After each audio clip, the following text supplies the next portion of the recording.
Hello, everyone, and welcome to the Avocado Games Cast, the Avocado's gaming podcast. I'm Lovely Bones filling in for Merv, and this week our guests are going back to the past, Samurai Jack. He's still making sure to ask, "Are you okay?" before he punches you out of the ring. It's Ben. Good morning. He's wondering whether any video game crossover could hope to match up to Super Smash Bros. 64. It's the SingingBrakeman. Howdy. She's falling in love all over again with Triple Triad. It's Annanomally. Hi!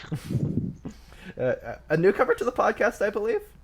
Yes, this will be my first time. Yeah, we're very happy to have you. And finally, he's excited to play that hot new Doom clone, Chex Quest. It's the Kappa. Hey, first time on the podcast. Can't wait. It's gonna be fun.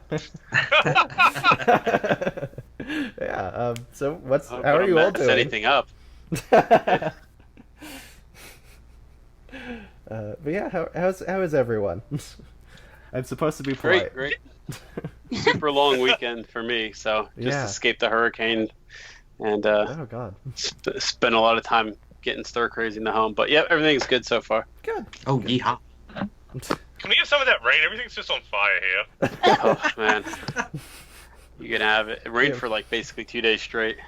Wouldn't it be nice if the world just, there's just a simple like exchange machine where you could just put in something in one part of the world or for one person and have it pop up for someone else. Wouldn't it be nice? Big old portal gun. Yeah, a portal gun, but like it transfers weather, but also it transfers like this might sound odd, but as a trans person, like if you could just like instantaneously like exchange body parts with someone without being like cut open and stuff, that'd be great. I was gonna go with food delivery, but that's food delivery is also valuable, but sorry, yeah, that's just my thing. Absolutely. As a trans person. So what have we all been playing the last couple weeks? I'll start out. That's good. I've been playing 2 Points Hospital. Has anybody played? Never even heard of that. Never heard of it. No. So it's basically the spiritual successor of Theme Hospital. Theme Hospital being one of my favorite old school sim games. Is that anything that you guys have ever experienced? Theme Hospital? I like Theme Hospital, yeah. So a long time ago. It's basically Theme Hospital. The 2 Points thing, I think it's a reference to Twin Peaks. Maybe like the studio is 2 Points, but that's the only thing I could think of was. But it's a really fun clone. One of the things it really does is ramp up the kind of ridiculous humor. Obviously, like with a hospital game, like kind of a semi-fun hospital game, you don't want it to be like too heavy. Like you don't want people to come in to get like chemo or so like it kind of amplifies a lot of the silly like diseases. Like one of them is called like I think it's called like I don't know what it's called, but like basically you have to put them in a machine called the depanner, and like they get they come into the hospital and they've got a big metal pan on their head, and they have to like go into like this like magnetic thing that sucks the pan off their head, and then one person comes in, they have like a light bulb for a head, like they had a really good idea, and then they have to go into this machine that unscrews the light bulb, puts a regular head back on their head, and then throws out the light bulb. It's all kind of ridiculous stuff like that. Like one of the treatments is monobrow treatment.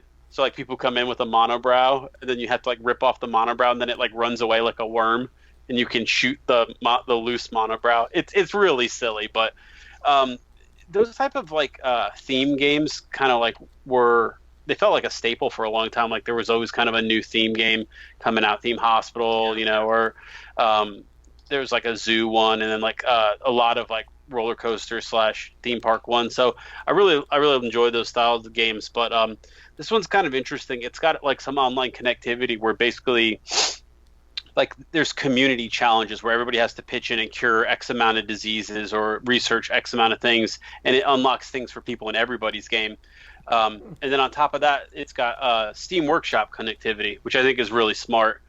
So like if you have like a really cool room design or a really neat hospital, you can put it right on the workshop, and then people can download it, play it, everything like that. And like it's very like quick on the fly. So if you're like, oh man, I really can't build a good pharmacy, You can go online and see what other people have made and stuff. And as long as you've got the money in game, you can just pop it into your hospital. And then each little level, like most theme levels, has like certain conditions to win. So cure X, research Y, those sorts of things. But the game's really smart about giving it to you in like waves, so it doesn't feel like overwhelming. Like some of those theme park games can feel like, hey, go build a park that makes $1 million. Well, there's a lot of steps between, putting your first thing and making $1 million. But this game is very good about like setting it up for you in chunks. Build this, treat this many patients, build this, research this. Now you've got a 3-star hospital. So I think that's a really smart setup for those types of games. So kind of like that next evolution, I think, in theme games. If you're a fan, check it out. I think they had a free weekend on Steam last weekend, and that's where I checked it out. And then, so I'm sure that'll come back around. But I bought it for like 50% off, and don't feel like we're like cracked all the way into it. But what I played, I really enjoyed. Yeah, that sounds really just good. To clarify, is that a PC release? I think it's on a couple different platforms. I'd have to look. I know for sure that it's PC, and I think PS4. Cool. It's weird because it's a Sega game. That's a real twist. Yeah, it looks like it's available on Xbox and Switch as well. So, great. Check it out. I know if you get a chance to it, it's one of those weird games that I think if it's in your wheelhouse to play those types of theme games, Sims style games, it's a really fun experience. Yeah, I'll be sure to check that out. Ben, Brakeman, Anna, who wants to go next? Yeah, so I've been playing just a shitload of Control lately, and game's kind of fucking amazing. Like, did anyone ever used to read the SCP Foundation website? Yeah. Yeah, the contain whatever. I can't remember what it stands for, but it was like all the little fake, shadow men and stuff. Yeah. Yep. It's just they made a game out of that, and it's fucking great. You guys have played Remedy games before. How there's all the little there's shitloads of little just collectible documents and yeah, you betcha. Everything. Yeah, and you get them in this, and they're literally just SCP Foundation entries. Fucking keep this fucking Christmas tree in a soundproof room because it repeats back everything you say to you. You say to it, and it drives you insane. That's amazing. But then the main plot, the actual thrust of the plot and everything, isn't very good, which I actually kind of appreciate, because in a lot of games, if the plot's really good, I ignore all the side content because I just want to get to the plot. Whereas since this one, the plot's it's fine, but it's not super grabbing. So I just fuck around and I'll just explore this room, and but the shit you find when you explore is I'll just explore this room, and there's an X-ray light box that hypnotizes everyone that sees it, and you walk into a room and it's just full of enemies staring at this X-ray light box, and you end up going inside and touching it, and now I have an ability to possess people that are low on health and turn them into people on my side in the fight. It's this completely random, just exploring a little side room area. There wasn't even a quest marker or anything there. It's just, hey, I wonder what's over here, and now I have new abilities and shit. I hunted down a fucking teleporting merry-go-round horse, and there's a fucking an old safe that makes giant walls around itself and everything, but every time you hunt one of these things down, you get a new cool ability, and then I have air dashes now, and it can summon shields and all that shit. It definitely sounds like they've nailed the SCP tone really well, which I respect, and being able to tie it into gameplay in effective ways also. That's very smart. I respect that. Because the SCP Foundation, that shit's super easy to just go really dumb. It's a doll that watches you, and it's super green, and it's it's so easy to get to that. But no, they've nailed that whole kind of weird, almost funny, mundane aspect of it. There's one area you go to, and there's just a rubber duck sitting in this big containment room, and you can play a audio recording of someone just performing tests on this duck, and it goes through applying heat with a Bunsen burner, no effect. Applying acid, no effect. attempting to communicate with the duck. Do you understand me? Back if you understand me. No offense. Golly, you are speaking my language. Yeah, right? Yeah. And it's like all this shit that you find just on like fucking around and exploring the side stuff and everything. And it also has like all those, you know how Remedy always have like the live action video stuff in their thing. It's all full of that, and I love that shit as well. But the other thing it does, like, just amazingly is like this game is like destruction porn. Like, like on a scale of Red Faction to, I don't know, Earth Defense Force. What are we talking here? Not that kind of destruction. More like, did you guys ever play the shooter Black? Yeah. That was I have not. Played it. Sorry. Like, every single thing in a room is like a physics object. So like when you're having gunfights, you're like bullets are like going across tables and like paper flies up and the wood splinters and like it's crazy. Oh, like, that's good. I did not think games on like a normal Xbox One, like not in the X and everything, could have this many fucking physics objects in them. But like just everything shatters and destroy. Like you can't do any like permanent like gameplay changing, like destroy walls or shit like that. But just like everything just feels so good to destroy, and it's. You know what's funny mentioning Black is that was Need for Speed's or the Burnout guys who made a FPS, and then I kind of feel like in a way, Quantum Break. I don't know if you played that, but that kind of. That kind of messed with some of like the physics and stuff like that. So it's cool to see that they're kind of running with that, and Control is taking it to the next level. Fucking that's Quantum really Break cool. Before I played Control was like the high bar for me, but like this is totally taking it to the next level. Like I started playing it, and for like about 10 minutes, I'm just like running around, like just shooting paintings on the wall and see what happens. I'm excited to play. I haven't gotten around to it yet, but I think it's high time that Remedy got the respect that I kind of feel like they've deserved for a couple games now. But for some reason, this game's really seeming to like kind of just blow up all over the place. A lot of people are talking about it. A lot of people I don't think that normally would play these kind of games are kind of getting into it.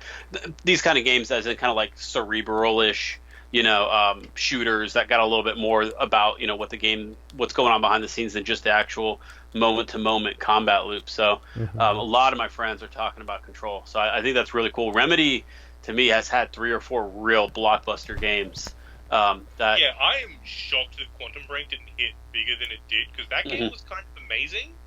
There are some set pieces in that game that are like unlike anything I've ever seen. Like there's a bit where you're in like a shipyard and like the ship is collapsing and falling around you, and then time stops and it rewinds and just keeps replaying this like same 5 seconds of the ship collapsing while you're having a gunfight through it, and it's like the most insane shit I've ever seen. Well, it's interesting because Quantum Break tried a lot of things all at once, right? It tried the TV show, the tie-in that it had on there. Yeah.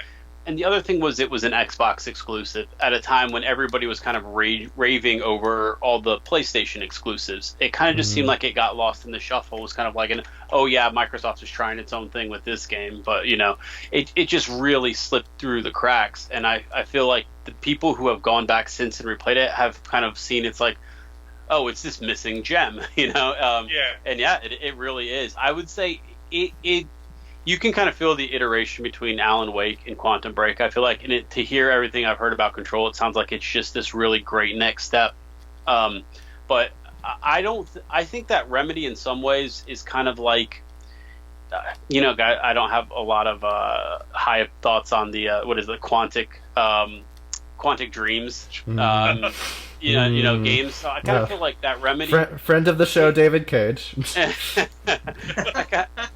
I kind of feel like Remedy hits that nice spot where there's still fun gameplay, there's still crazy stuff happening, but it's not just a QTE fest where if you fail it, the game's now off the rail. So Remedy does a lot of what I think Quantic Dreams tries to do in a way, but in a much more relatable and fun and gameplay and a reason that it's... I think Remedy definitely has over Quantic Dream is clearly don't take themselves seriously. Mhm. Right. Yeah. The Quantic Dream games always feel so like, oh, we're big and important, and whereas like there's a fucking puppet show that you get videos of to watch in Control, like this creepy puppet show to teach this apparently little kid that lives on the base about how like to interact with all the like creepy shit.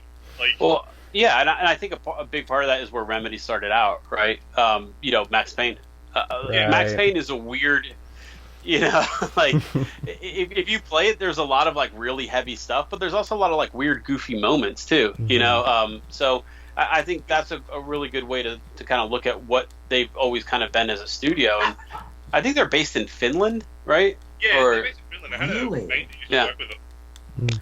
Yeah, so I kind of feel like there's some of that, maybe like that weird kind of sense of humor that those countries are kind of famous for, a little bit kind of kooky, I guess. I don't know how to describe it, like lighter than it should be, and that's a good way to kind of frame those games. But man, everybody I know who's playing Control is just over the moon with it, so I'm really glad to hear it's as good as advertised. One thing I've heard that I'm so excited to fucking see is, I have no idea what it is, but people are talking about a boss fight that goes full Hideo Kojima. Like a Psycho Mantis kind of deal. I had no, that's all the context I have for it. Well, I'm And I very have excited to no hear that idea. too. Sorry. Don't get it spoiled, whatever you do. Yeah. Yeah, I'm avoiding like anything. Like after I read that, I'm like, I'm out. I'm fucking out. I'm just gonna sit down and play the game now. Yep. Good call. Yeah, I haven't. Also, Sorry. the one strength of it, I reckon, is great for it though. Like says the thing about how good it is. It's a game that Michelle's like, you have to wait for me to watch you play this game. Oh yeah. Like I can't play it on my own. That's a good sign. Yeah, I've been there as the audience member before. That's my main job. It's a very satisfying experience in its own way. But yeah, I don't have a lot of first-hand experience with Rare with Remedy. We were talking about Rare before the show started. Anyway, yeah, I played the original Alan Wake, and I enjoyed some of it, but I wasn't super satisfied with it on the whole. And then I haven't had the chance to play Quantum Break. Did I get that right? Yeah. I haven't had the chance to play Quantum Break because I don't have an Xbox One and It's Control. on PC, I'm pretty sure. Well, I don't play computer games either. Fair enough. Oh yeah, that'll Yeah, get in the way. sorry. I have a limited hardware palette. I'm sorry, I'm such a scrub. You do you. But yeah, and Control I can't get until like there's a console version that's apparently not that's more stable than the PS4 version apparently is right now.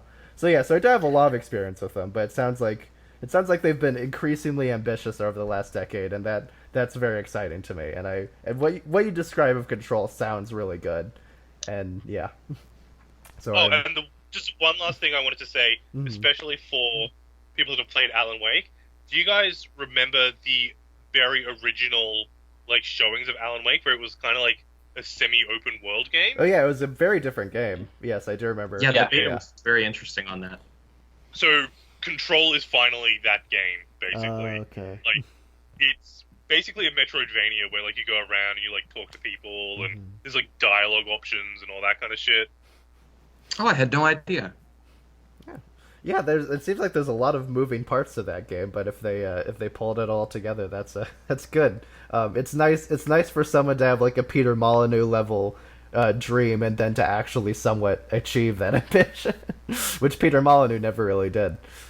And now he's just Hey, now he's Peter just Molyneux achieved his dream and it was making a shitload of money.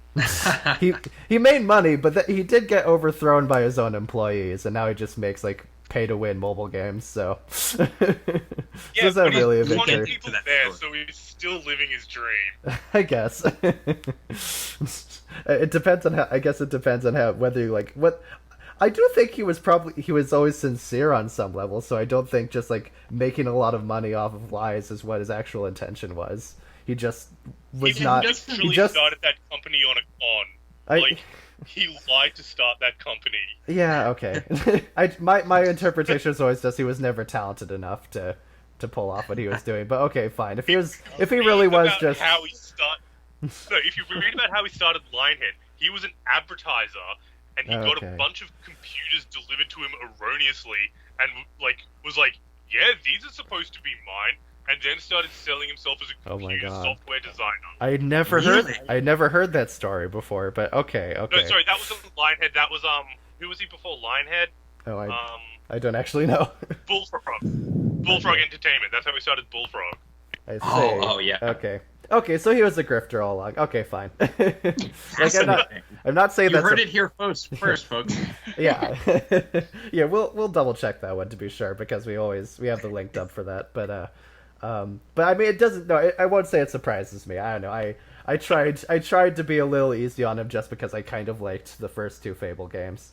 But Fable 3 was when I was done with him for good. Fable 3 is just a fucking boring, unpleasant game. Anyway, Anna, what have you been up to? Yes. Yes. So I am more new to gaming than the rest of you. Mm-hmm. So I'm playing Final Fantasy 14 now, and it's both my Awesome. first MMO and my first Final Fantasy. I've watched 7, I've watched 8, I've watched 10, 10-2, and 13 and 15. I don't think I ever saw the second one for 13, but so I have an idea of the characters and all. Sure. And I really like how 14 is its own story, but because it's an MMO and there's so much customization, like I'm constantly seeing like reminders of other games and bringing in like the best parts of those other games, just even in the cosmetics and references and stuff. So that's been super cool because I have enough of an understanding of the franchise to value it, but it's also different enough in its own thing that I feel like I'm appreciating the game on its own, and it's not just for people who played other Final Fantasies. Yeah, it's So not. I have It's not overwhelmed by the burden of the presence of this larger series. Yeah, it's a Right. it's a light benefit to give you a sense of a larger scope of things. Scale. Sorry. Yeah. They both work. So basically, Sure. I've given my entire life over to playing this game over the past month, and it's super fun. Excellent. I've gone as a DPS because I don't think I have the technical skill yet to heal or to tank, and so I've been doing pretty good as a bard, but I'm working on kind of leveling up those other classes so I can get the full experience. Bards represent. Yes, Can I give you a spoiler for what the experience of a healer or a tank is in an MMO? Because it's not great. It's just getting yelled at by people. right. Well, I was No going to say matter what you do. Yes, my boyfriend plays as a tank, so I get that already. But I had a bad tank the other night, and it was my first night as a new class. So I was on the easiest dungeon, and he's like, we're not going to fight anything, we're just going to run ahead to the end. And so after we wiped, I was like, okay, we're going to do it the right way now. And it worked out. But I'm already kind of familiar enough that I can tell when other people are screwing up. But I'm not quite good enough to know when I'm the problem yet. So that's kind of the skill level I've hit. But I went hardcore. I went ahead and paid for all the expansion packs and stuff, and we actually got a house today, which is one of the hardest things to do in the game, because I'm on the Reddits and everything now. Like, I've gone full cult with it, so I'm pretty excited. Yeah, I think that's the thing with MMOs. You either got to jump all the way in or just always kind of sit on that periphery and never really understand a lot. Final Fantasy XIV especially has so many mechanics to kind of learn over time. Just like, how classes interact and play with each other. And I haven't played it in forever, and I talk to PT a lot about it because he still sticks with it. But yeah, I mean, I can't remember all the details of even how stuff worked, but I jumped in during Realm Reborn, which was, at the time, it was groundbreaking to basically reset an MMO like that.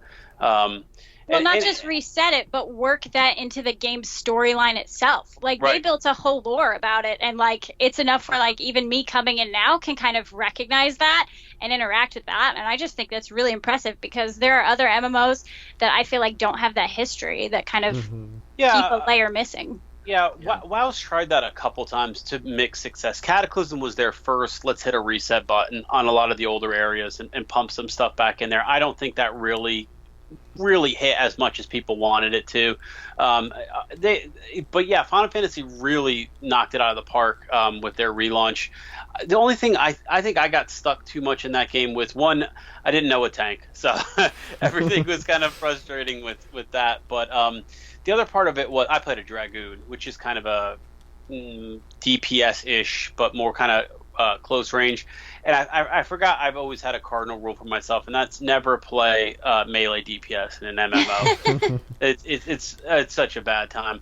And then I really enjoy what I play with it. I'm glad. How's the crafting now? That was one of the, like, if you weren't willing to invest like real money, it was hard to stay on top of the crafting system. I am doing okay for now. My boyfriend is acting as my sugar daddy, so I did get kind of 100,000 at the beginning. My biggest problem with crafting is forgetting that I'm playing a game. So I'll go into like a coma for 2 hours of just like crafting, and I'm like, wait a minute, I'm supposed to be on a main quest right now. So I would actually say my problem with the crafting is how addictive it is. I'm like super competitive about leveling up like my leather worker, and like, I mean, it's cool to make things, but objectively, that's not going to accomplish much in game. But I love the crafting system, and I think the way they have it now is like, if you're crafting something, there are other specialties that can kind of feed into each other. So after a while, you're kind of finding your own parts, you're, oring your own materials, and so you're kind of putting all those skills together. So if you're willing to kind of go through and level up each of them a little bit, you can end up kind of finding most of the supplies you need yourself. And so that kind of helps with the money system. And most people will buy things off of you, so you can kind of replace what you've lost that way. So the crafting system, if you haven't played it, the way it works is so there's different crafts, right? There's blacksmithing and tailoring and stuff like that. And what it does is each one has kind of like a class-defining skill. One of them is I think it's called touch. So it improves the quality of the item. And then there's another one that basically gives you more chances to make a better item over time and stuff like that. So when you read a lot of these guides, what it talks about is here's the kind of the bare minimum crafting ones you need, and then you get one master crafting skill, and then you apply the touches and this and that. So as you're making an item, you're making significantly higher quality items as you go for less materials, which is a big deal because the materials are hard. Almost every gathering profession feeds into almost every crafting profession. So unlike WoW, where it's you can be a blacksmith and you just need to feed that with ore, usually it's more like in WoW in engineering, where you need a little bit of everything in order to craft stuff. So the system is really cool, and it does suck to fail a big craft, I'm not gonna lie. It is kind of demoralizing when you have a 95% chance to make something and then you fail it, but it's one of the cooler crafting systems. The problem, at least when I played, was there was a tendency for certain people to kind of control certain markets. This was the guy you went to who crafted these plus whatever gloves, and he kind of cornered the market on the marketplace, to the point where if anybody else made the gloves, he'd just buy them off the marketplace and then relist them at a higher price. So it got to the point where unless you were kind of willing to buy significant amount of gold for real money, it was hard to keep up with the higher end crafting, which was kind of frustrating. But by that time, I was basically only crafting myself gear.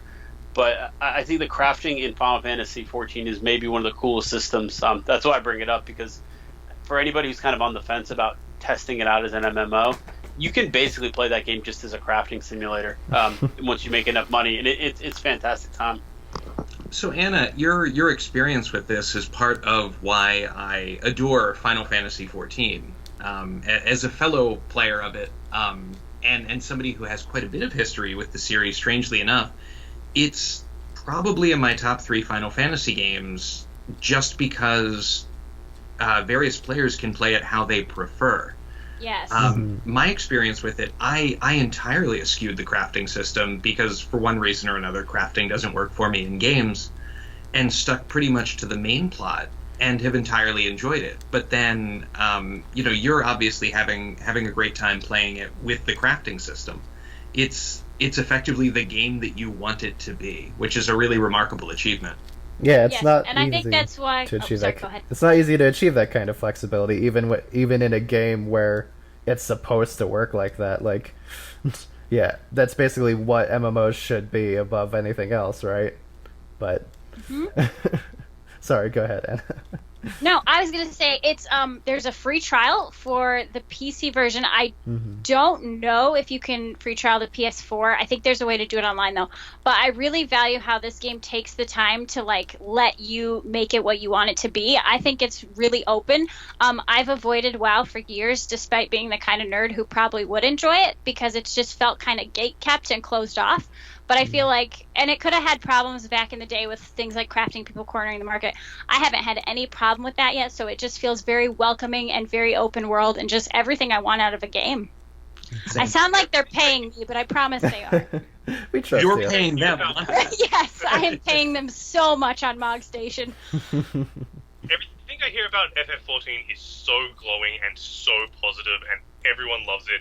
And I love Final Fantasy games, and I'm terrified to play it because last time I played an MMO, it was World of Warcraft, and I lost 5 years of my life to that, yeah. and like just stopped doing anything. And like, I'm really curious, but I also know that if I touch that game, I'm gone. Yeah, it's a necessity of trying to have a rounded existence and also being aware of your own shall we say limitations mentally. When you just know that like, no, I can't engage with something that's that addictive. I just can't. For me, I'm not really, the MMO thing just doesn't really interest me. I'd rather have a very specific experience that was designed as such and see if I find joy in it than to shape my own. I don't know, I just don't have that kind of brain, unfortunately. That's totally fair. I had to get bribed to play it, so like you have a very valid perspective. And for what it's worth, I want to clarify. Like I do like. It's not that I don't enjoy like customization at all. Like I like RPGs because I see them as a.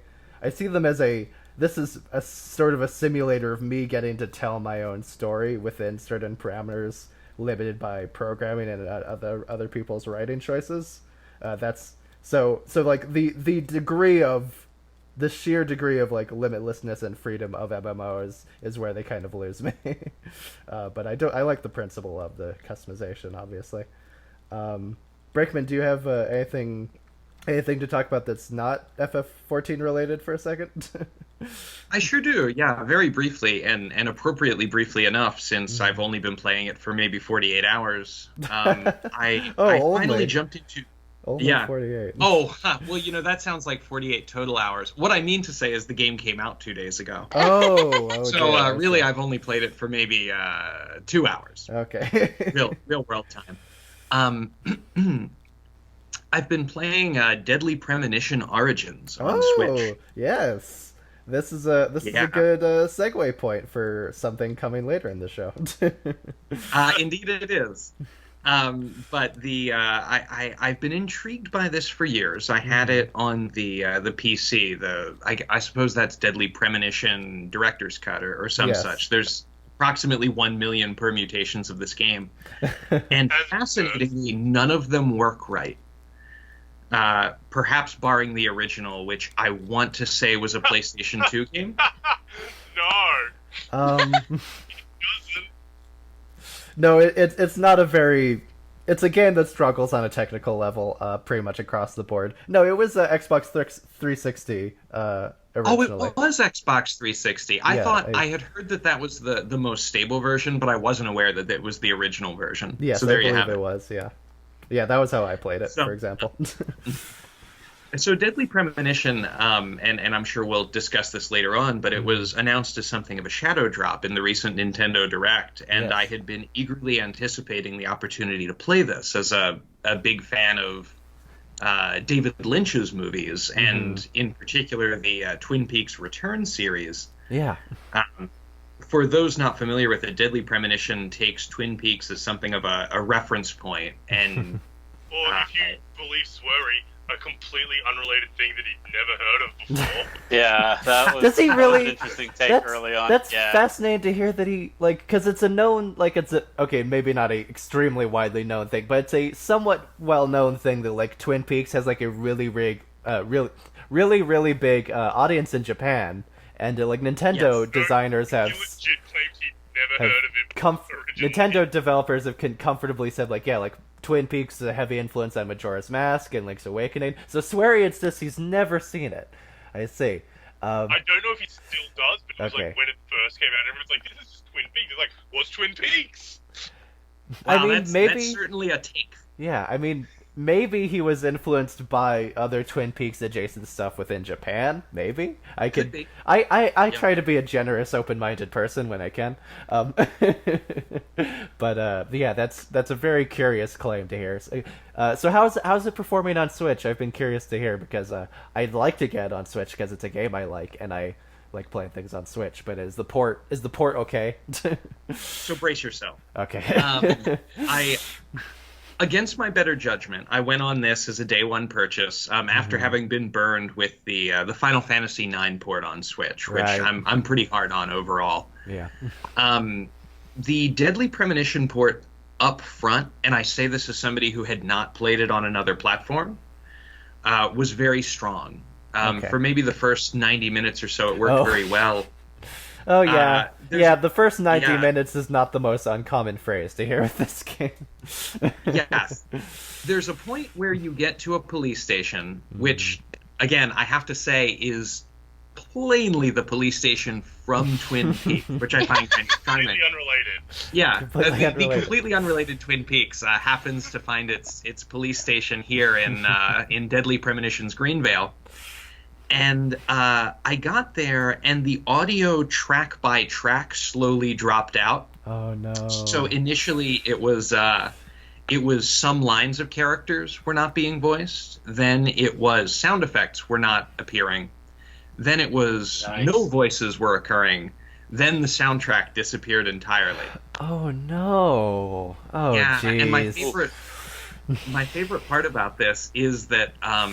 And maybe these are just two intersecting glitches, but the characters' mouths seem to be synced to the dialogue or lack thereof, spoken dialogue. So the characters started simply walking around and looking in directions with their dialogue appearing underneath them, but with no voiced dialogue occurring, nor with their mouths moving. I have to say, this is about the most authentic Deadly Premonitions experience you could have. Yeah, that's true. Right. So that's just it. Originally, I thought maybe this isn't a glitch. Maybe this is just Deadly Premonition, which really speaks to why I have absolutely adored my 90 minutes with the game. It's very much in my wheelhouse as an aggressively bizarre experience. Mm-hmm. But unfortunately, the dialogue apparently seems to be a technical flaw. Yeah. I will say that the creator Swery, as well as the company Toybox that created it, has addressed the issue and is planning a patch in the near future. So I think I'm going to wait to continue, just because I'm really appreciating this experience so far. Though I'll confess I have some concerns that the patch may introduce new, heretofore unseen issues. Well, I'm glad to hear that you're enjoying the game in spite of its legendary non-functionality. Deadly Premonition-ness. That's actually a pretty good sign. I mean, if you're willing to power through a game with that many problems, it's actually a pretty good sign, I think, for most games. Yeah, I think it is. Premonition is the only game I saw get a simultaneous 0 out of 10 and 10 out of 10 review score in the same review. Yeah. That feels about right. Yeah. It's definitely a divisive game. I mean, I think there's people who had the patience to stick with it and then enjoy some of it. It's probably like a lot of David Lynch stuff, honestly. Mm-hmm. You know, I mean, there's people who are going to be on board and you know, right from the jump, this is cool and weird. I'm here for it. And then there's going to be a lot of people who are like, all right, get to the point. Yeah. If you are digging it, I would strongly recommend tracking down I think it's on Steam, D4. Swearing follow-up game. Fucking amazing. Never going to get finished, and that sucks. That is a shame. I'm glad to hear it. Well, I'm glad to hear that it's a recommendation, because I've been aware of it for years. This is actually the first Sweary game I've played, strangely enough. But yeah, I'm all in for D4.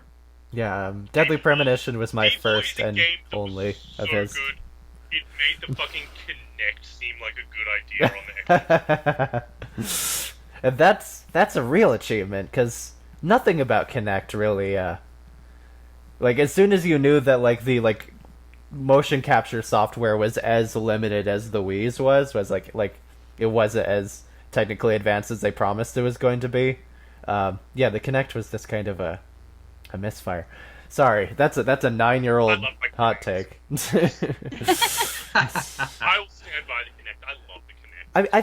I think it's conceptually valuable, but if you don't invest in the actual technology being as good as it can be, then I don't think it's worthwhile. That's simple as a for game me. device, it's awful. But I mean, man, they had Alexa before Alexa. They had, you know what I mean, right. Google Home Assistant. They could have done so much more with it than what they just kind of envisioned, which was, I mean, okay, so what does this thing do? Okay, well, it turns on your Xbox, and sometimes in some games you can yell things and it might happen. That's it. That's what you guys went with. But no, I really think that Kinect had some potential. But it was great if you lost your remote for your TV, because you could tell it what to do. Yeah, I'll give you that. I could my television, our main television in our apartment, doesn't have any buttons on it. It doesn't have a power button. So I guess as much as I If you lose your remote, then you just fucked. yeah, exactly. Yeah, if our remote broke, even worse. So yeah, like we would be completely fucked. But I'm also not super personally comfortable with all of the stuff with the Alexa and all of that stuff. But yeah, I guess I'll keep in mind that Kinect could help me keep my TV alive. I'll keep that in mind. So I would just buy like a $10 universal remote. Fuck that. yeah, that's probably a better idea. So I have my own "What have I been playing," which is our transition into our main discussion topic. But I'm fine with shaping things up real quickly. As Leslie, we don't want to take too long on this section, but I'm happy to do it first. How about we move from the Deadly Premonition Switchport and Deadly Premonition 2: A Blessing in Disguise, which, boy, that subtitle is ominous for many reasons. 3 days ago, as of this recording, Nintendo had their September Direct. And yeah, let's just talk about that for a little bit. Not too long, but for a little bit, because I have things I'm excited about. Can I just say, I was at work when it happened, so the first thing I saw was a joke tweet that I took as serious, and it was somebody saying they were going to put Darth Vader in Super Smash Bros. And there were so many great things that happened, but at the end I was still slightly disappointed because I really wanted Darth Vader in Smash Bros. Well, I'm genuinely sorry for your disappointment. That's really all I can say. The Star Wars characters in Soul Calibur. I wouldn't be surprised, eh? I feel pretty strongly that I don't think non-game characters should be in Smash. But more importantly, I was a day one owner of fucking Soul Calibur 4, and the Star Wars characters are broken in that game. It's Yoda has no hitbox. Or did you get Yoda? Well, I got Yoda. Yoda's broken as shit. Because you both can't... in the actual franchise and the game. Yes, that's true. This does sort of raise the question of whether Darth Vader or Terry Bogard would win in a fight. Man, now that I'm thinking about it, you could probably make like a Smash Brothers Disney. Think about that. God. Like all the Marvel characters, the Star Wars, the Mickey Mouse. The high-profile AAA Disney production that isn't Kingdom Hearts of my dreams. Instead, they're making that weird Avengers game that nobody's into. No. Oh, that looks creepy. So Brakeman mentioned Terry Bogard, so let's just start there. Ben, you're our designated SNK and Fatal Fury and King of Fighters, and really specifically just our designated Terry Bogard expert. So give us your feelings about Terry Bogard in Smash.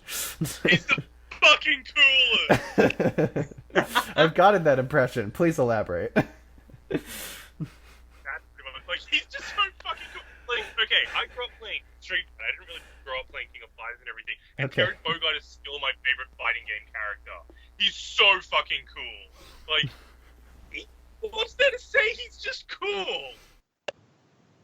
You know, I have to say, as a person who has never actually played a Fatal Fury game, but has played as Terry Bogard in, I want to say it was a Capcom versus SNK game, seen the Fatal Fury anime movie maybe 15 years ago. Where he's like the dude with the Mars armor, and like he's like getting all fucked up, and then he like cries a single tear of blood, Yep. catches on fire, and fucking kicks his ass. That movie was the shit, and I watched that like 100 times as a teenager. So that's just it. Even as somebody who's not that familiar with Terry Bogard, only through those very tangential sources, I still think he's cool. He's so fucking cool. Like, there are so many fighting game characters, and they always have the main protagonist, and he's always like the most white bread bullshit. Like, no one cares about Rue, really. Like, he's just fucking nothing. Like, Liu Kang, no one likes Liu Kang in Mortal Kombat. Terry Bogard's the coolest character from his game, and that's really fucking weird. Fair enough. Thank you for that testimony, Ben. Okay. Remark of the Wolves, which is the time jump one that's like set like 20 years after, he has a rad look with like a leather bomber jacket, and he better fucking have that as an old costume. Yes, I remember you posting about that. It's a good jacket, so yes, it should be one of the alts probably. As one of the bigger Ultimate people on Nintendo, probably. I mean, on not Nintendo, on the Avocado, probably. Yeah, I don't have a lot of strong feelings about Terry, but Ben's sheer enthusiasm has sold making me. Excited. Yeah, Ben has really sold me on Terry, and just generally, like, you know, like when it's something that I'm completely okay. Can I finish real quick? Like, my mindset with Smash, except for when I was like really really young and I saw the Fire Emblem guys and they were fine, but I had no idea what they were and I didn't pursue further because I was 6. But like one of my favorite things about Smash has been like that I get to discover something I'm completely unfamiliar with and get and experience it, and so that's what Terry is. It's another, I get to learn about the history of this character in this series, and it's just a new discovery, and that's exciting on its own. For me. One thing I will say is, because it's been a whole fucking shit fight of like everyone going like, he doesn't deserve to be in Smash and all that shit. Yeah. Like, one thing that can't be understated is how much of a big deal Terry Bogard, King of Fighters, and SNK games are in South America. Yes. Like, I've never even heard of that. Yeah, they have it as a legendarily massive Latin American audience because of specific things about. You go ahead, Kat. You explain it, Ben. Sorry. Yeah. Okay.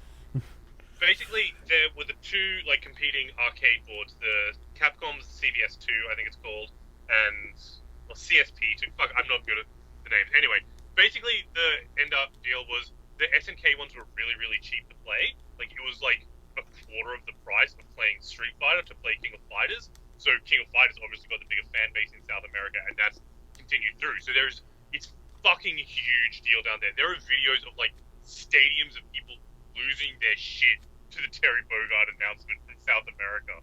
Like, yeah, people fucking love Terry.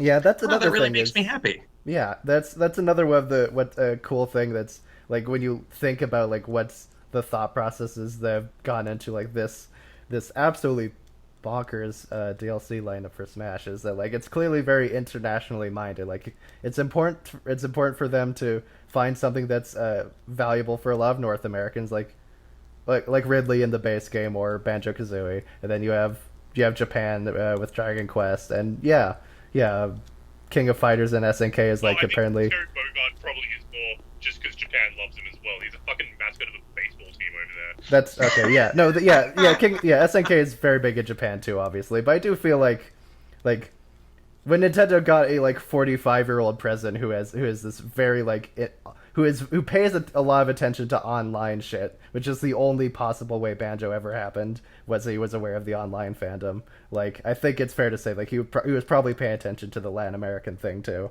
But anyway. Yeah, true. Yeah, so that's it's at the end of the day, I mean, it's capitalist motivated, but it's still nice in that like I like thinking of this dumb crossover series as multicultural.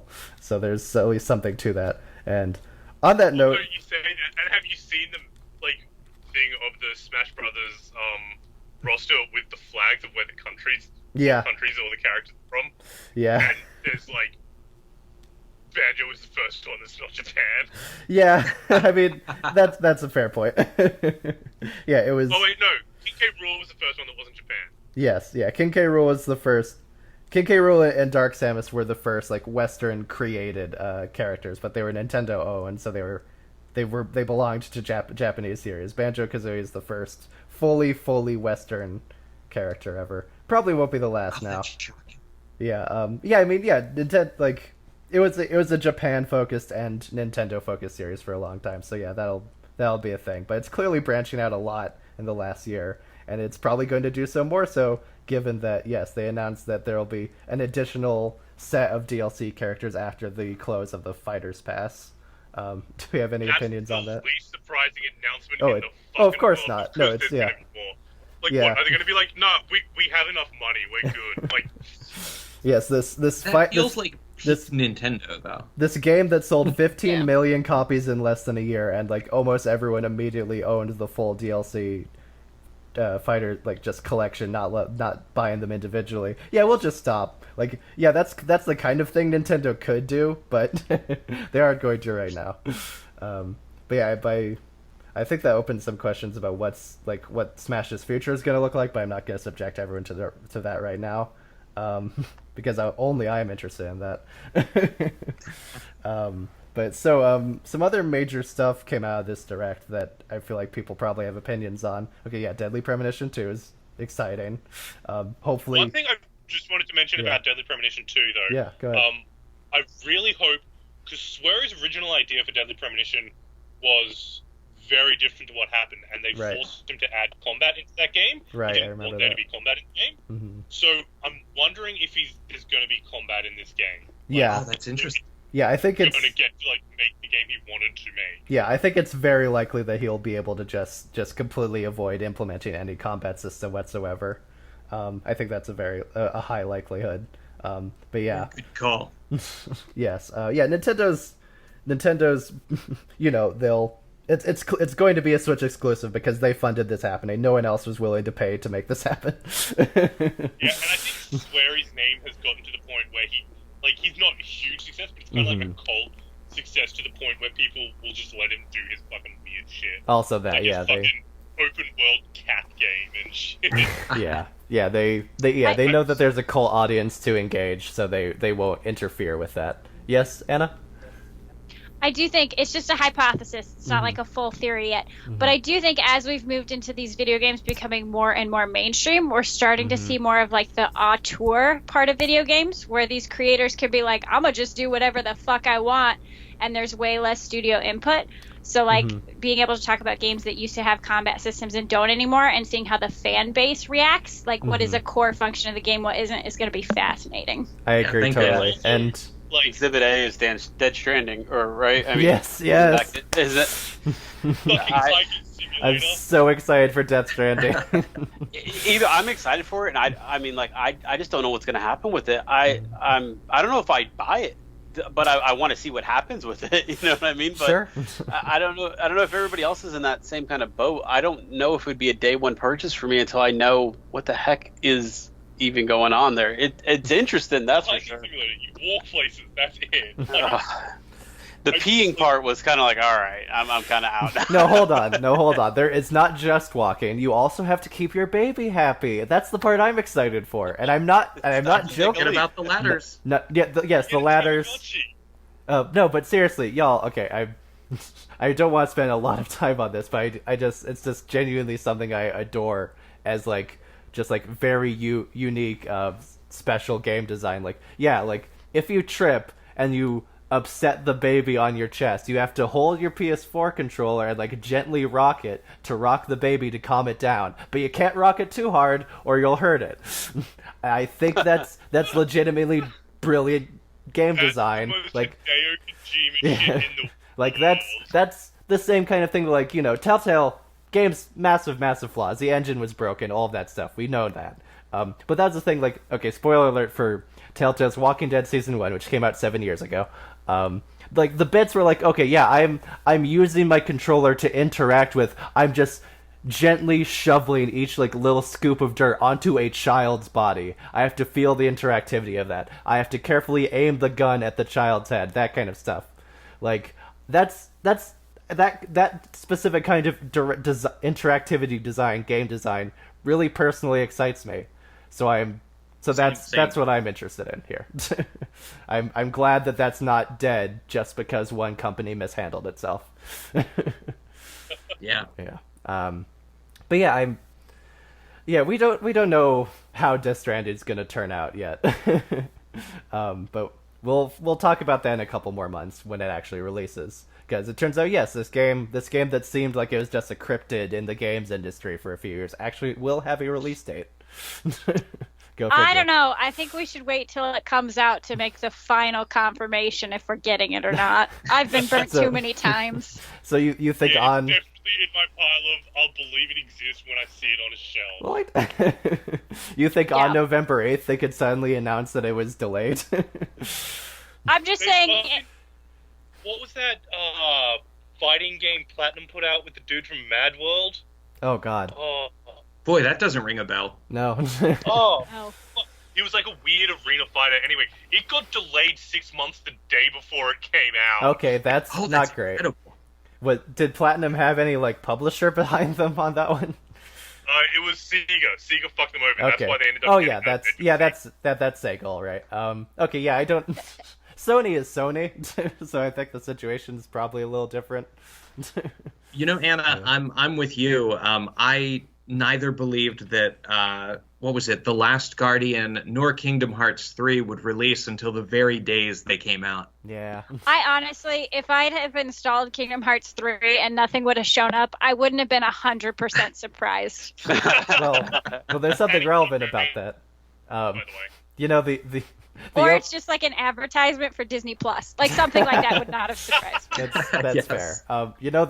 Technically, it doesn't start as Kingdom Hearts 3. The opening title card is Kingdom Hearts 2.9 because Tetsuya Nomura is the biggest fucking jackass on the planet.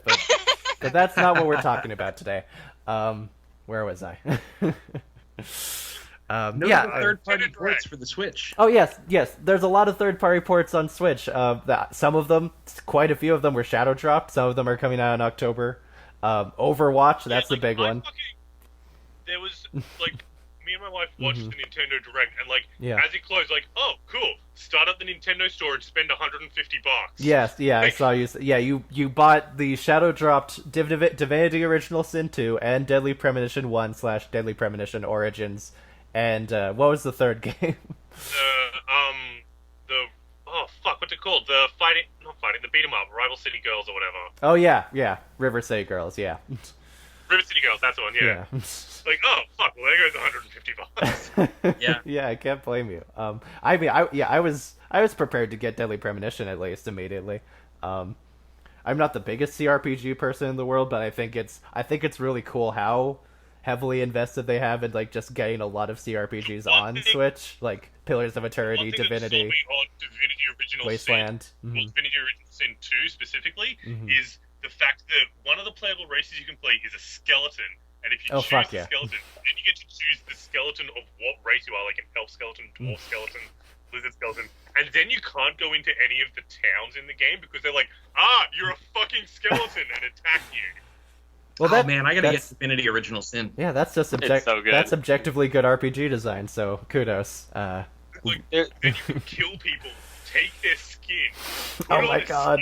And be like, I'm a regular person. That's fantastic. Wow. Yeah. Besides that, even all the characters in that game have really good stuff going on. The pre-mades, I guess. Elves. Yeah. The dragons are really interesting too. You basically fight with this guy called the Red Prince, who's a deposed leader of these lizard people, and his story gets pretty interesting as it goes. When usually that'd be kind of a stock character, the dragon guy. Are fucking wild. Did anyone ever play the Dragon Commander one? Yeah, You're like a jet-powered dragon. It's like a Panzer Dragoon kind of style game. If you've ever played that.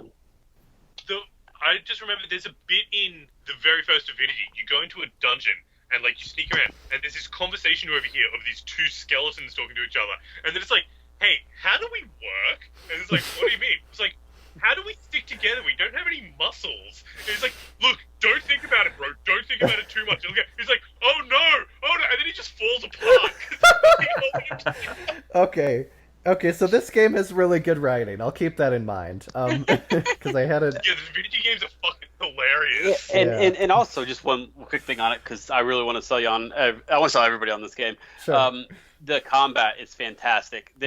So what they do to kind of spice up the combat is they add these little barrels throughout, and everybody's got different elemental weaknesses, elemental strengths, and if you stand in certain elements, it amplifies and changes certain magic, right? Okay. So if you stand in, let's say, a pool of acid, it makes your next magic attack add acid damage, but you also take acid damage. So it can change fights conceptually on the fly. If you see a barrel that's a water barrel, you have your archer shoot it. It releases water on the ground. You have your fire mage cast a lightning spell on it. It electrifies everybody, creates this big, gas cloud of electricity that kind of goes around, and then you shoot an acid bolt into it from your archer, and it explodes and causes this acid rain explosion. Stuff like that. It makes combat feel... Divinity is a game where if you're smart enough, you can break it so badly. Yeah. I remember watching a thing this dude fighting a boss, and this boss fight is like on like a cliff's edge and everything. So he just uses a teleport spell on the dude and drops him off a cliff, and like that's the boss fight done. And so Divinity is the kind of game where it's just like, yeah, okay, you can do that. Like, it doesn't stop you doing dumb shit. It's like, well, yeah, fuck it, you did it. And even on top of that, so like besides just those barrels being like placed environmentally, you can carry them with you.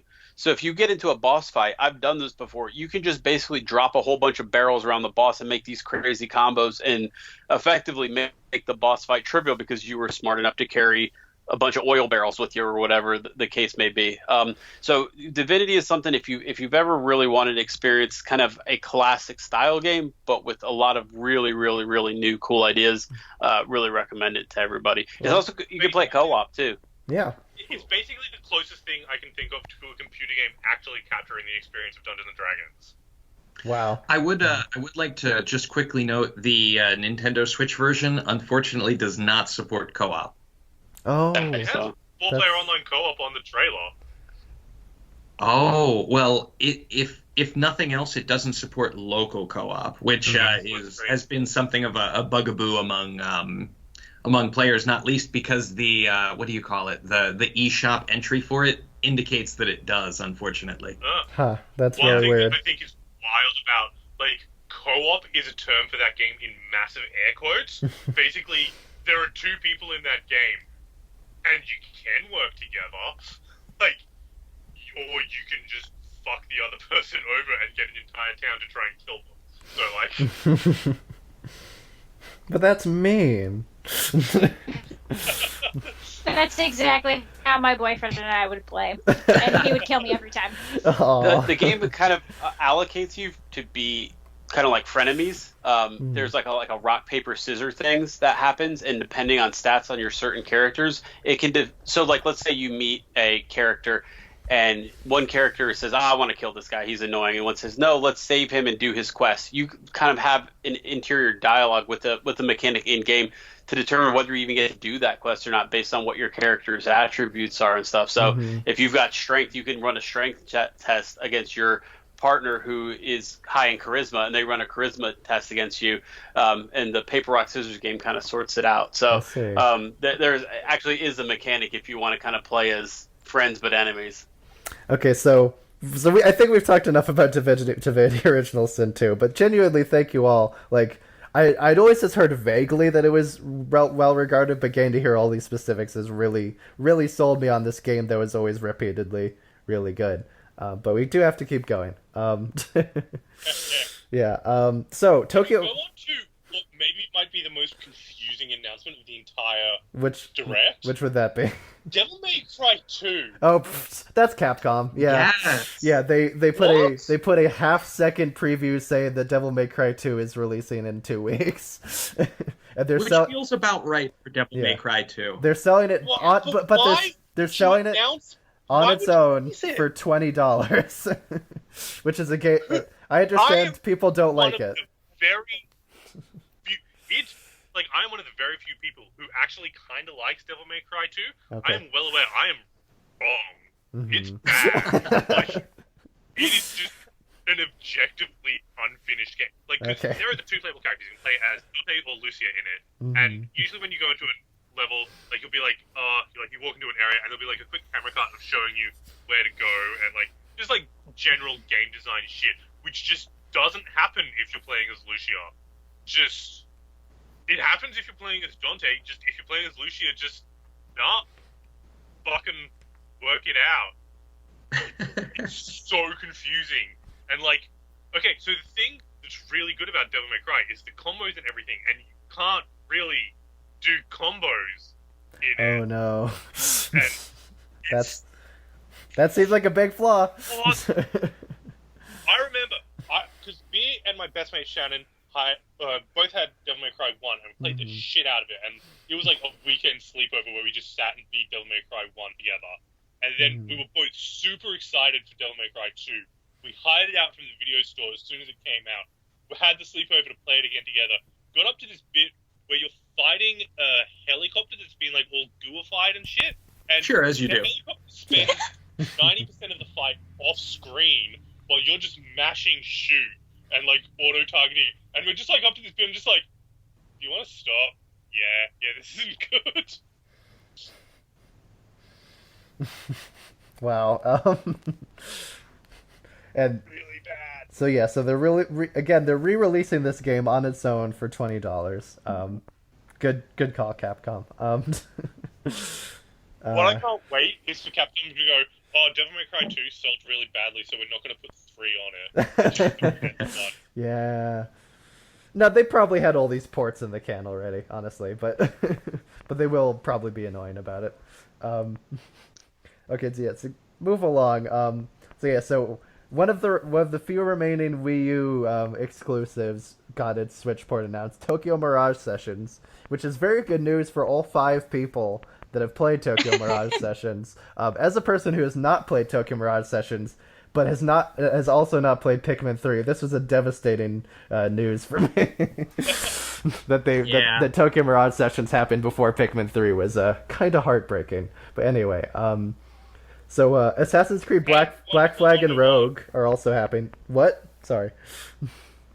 And it got out before Wonderful 101 as well. Oh yeah. Oh okay. For what it's worth, it's not official. Like they couldn't say it explicitly, but like one of the Platinum guys said, like, yeah, we're working on Wonderful 101 for Switch now. It's just that like they only just started in like the last couple of months, so it'll be out by like the end of next year probably. So that's good. That is genuinely good news. Anyway, yeah. So the first 2 good Assassin's Creed games to come out on Switch, Black Flag and Rogue, that's happening. Oh my heart! That's fantastic. No, hold news, on. honestly. I'm a known non-fan of Assassin's Creed in general, but all I'm saying is of the games of that series that have been released on Switch, those are the 2 good ones. Like I don't think that's not unfair. No one likes 3, right? Yeah, no, you're 100% right.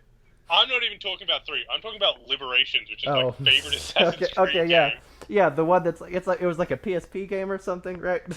It was a PS Vita. Yeah, that's right. Because the PSP was already that's the one that I'm most intrigued by. Okay. It's really fucking good. Okay, Ben. Oh, that's good to hear. Ben, I'm very sorry. I did not mean to dismiss the PS Vita game that was included with Assassin's Creed 3. I forgot it existed. That's all. Nothing personal. I think Black Flag and Rogue are really interesting takes because it's right before the series kind of goes in a new direction that kind of I think most people think was a little bit of a misstep, which is the Unity Syndicate. Yeah. Right, yeah. So I think that's kind of your last hurrah for the classic, and then you could probably argue that the intent is then to pick back up with the new RPG heavy Assassin's Creeds from there and just kind of skip that failed experiment phase. So probably, I think it's interesting that games that old are getting a relaunch, and I think it's probably pretty tactical because one thing I reckon is great is I think a lot of people didn't play Rogue because it came out on 360 only when Unity came out, and like Rogue is like the better version of Black Flag. I've made this argument to so many people. Rogue is basically the pinnacle of the original Assassin's Creed games.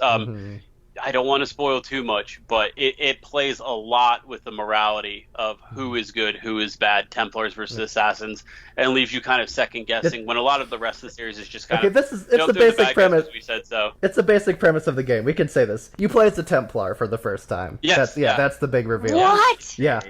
Yeah. And that's awesome. And that's really awesome.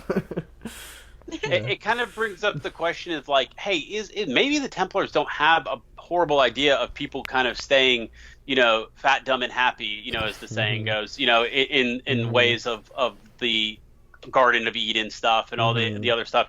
As long as we're using the apples and things like that, all the mysterious artifacts to keep the populace happy, we don't get things like world wars, So I think Rogue is kind of one of those things where, okay, well, what if the Templars are kind of right? And the Assassins are really just going around trying to give people free will, but the way they exercise free will is in genocide. So it's got some interesting takes on it. I also think it just like really like narrow down and focus a lot of the mechanics of like the pirate ship shit. Oh yeah, like, the pirate Black ship stuff plays a lot better as well. Like and there's like there's the thing where like assassins will start hunting you, and then you're like, fighting against a dude that has the moveset that you usually have in an Assassin's Creed game, and like hiding and stalking in crowds and trying to hunt you and shit, and that's really cool. Yeah, the combat style of Assassin's Creed makes more sense for a Templar, where you're just kind of this big, heavy, armored guy blocking and parrying and chopping. Combat from 2 on. Yeah. Like, Assassin's Creed 1 had like the very like difficult timing heavy. You can't really fight against lots of dudes. And Assassin's Creed 2 is like, yeah, but what if you just chain kill 70 dudes? Like, I think you guys should really check out Rogue if you haven't. That'd be my advice. I'm really. If you like the morally gray shit, Kappa, and you haven't played it yet, seriously check out Liberations. Like, I played it. I've actually even played the other tie-in that came off of Black Flag. I can't remember the guy's name. The game on the mobile. No, it's the Adawal. Adawale. Oh, the Adawali. Yeah. I played his Kale as well. Cool. Yeah. That was the DLC campaign for 4. Yeah, that was pretty moving. That was a really interesting take on it. So I think there's some stuff. Is that included in this? Yes, it should be. I mean, it was bundled with DLC campaign for 4. Yeah, it was. It came with the full release of 4, and I not to get too much on it, but it's a really hard take on slavery. Being taken. Okay. Yeah. Dude you play that is an escaped slave, and like you're going around like to like slave ships and shit. Yeah. Yeah. It's rough. It doesn't. I mean, I don't think it gets a full on treatment of it, but you get the idea of kind of how that part of history was handled, and seeing it through Adawale's eyes. I can't remember how to pronounce his name. Adawali. That's it. Yeah. Who's very integral. He's not like a minor character, so it doesn't feel like this is tacked on. He's very integral to Black Flag. So he's like your second on the ship. Like second one.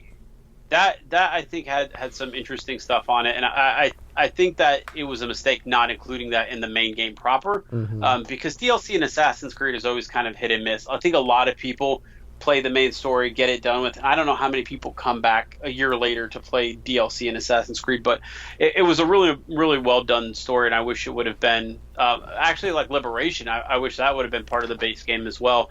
I think they kind of do well with making, or would have done well, because I think that phase of Assassin's Creed has kind of moved on, making these things very integral to the experience rather than DLC people have to experience a couple years later. Yeah, so Library Lass has been excited for this release because she just really wants a pirate simulator. So and she couldn't get Black Flag. She couldn't get Black Flag to run on her. Yeah, she couldn't get Black Flag to run on her PC. So this is good news on that end. I was interested in Rogue just because I had heard it was this big like overlooked kind of masterpiece, and you two, all that just added on to my excitement for it. So really looking forward to that. Thank you.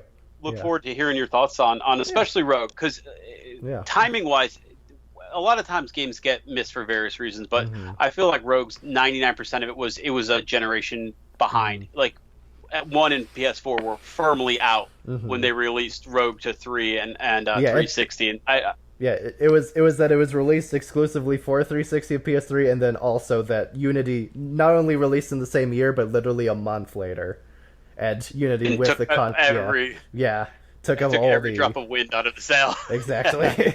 Exactly. Yeah. One thing I think that is actually really, really cool is because I played them back to back. Like I got Rogue and then went straight into Unity after I finished it. Oh, and yeah. The way the ending of Rogue ties into the beginning of Unity is super rad. I heard about that. Yeah, that there's some narrative tie in there.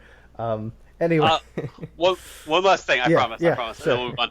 This was one of the weirdest things I thought that was really neat that somebody pointed out to me later, but you know how you get desync in Assassin's Creed by killing civilians and stuff? You don't get it while you're a Templar. So like I thought that was kind of a real little interesting mechanic. Like you can kill the civilians as a Templar because they're like whatever, they're cattle to the Templar, but the assassins that still means something. I never actually noticed that. That's awesome. Yeah, isn't that interesting? I thought that was cool. Okay, so there's one announcement. We're about to move back into our main discussion topic, but But I have one other announcement that I was really interested in and wanted to mention was that so Game Freak, while they've also been doing Pokemon Sword and Shield, they had this game announced last year, and now its final title is Little Town Hero, and it's gonna be a digital exclusive, eShop exclusive RPG coming out in October. And the big news that came with it, not just its release date, was that the majority of the game's music is composed by Undertale creator Toby Fox. It was a very, very beloved, acclaimed musician. Sorry, what? That's one I didn't see coming. Yeah, that was no one saw that coming. That was one of the. Getting used to like I was gonna say, I'm getting used to like kind of indie games going to like famed Japanese composers, like the lady that did the Castlevania soundtrack did Skullgirls and shit. Right. And like this is going the other way around of like famed Japanese game developer getting indie darling dude. Yeah. What is Little Town Hero? If I can ask, okay. I didn't really get a good feel on it. It looked almost mobile-ish, but no, it's a like I said, it's a digital exclusive turn-based RPG where you're confined to this one town that is being like barraged by giant fantasy monsters, and you have to work with the other villagers just to defend the monsters, and to see how the town like evolves and is affected by the continued battering by the monsters over time is the basic idea. That sounds actually really interesting. Yeah, it's a very cool idea that they have not explained. It's a very cool idea that they have not explained as clearly as they should have. Yeah, it feels almost like something of a. I can't tell if there's a real-time element, but at least like a tower defense meets JRPG kind of. Exactly. Were we to park it in a genre category? Yeah, that's the impression I've gotten from it. But yeah, I'm really looking forward to that, and it's only $25. Not too bad. That was one of the announcements of the Direct to Me. You know, partially because of the Toby Fox connection. Obviously, he's a genius. But also because the last non-Pokemon Game Freak game I played was Pocket Card Jockey for the 3DS. I keep getting that recommended to me. It became one of my favorite 3DS games. It's really quite remarkable. And as far as a pedigree goes, like I'm all in on the next Game Freak title.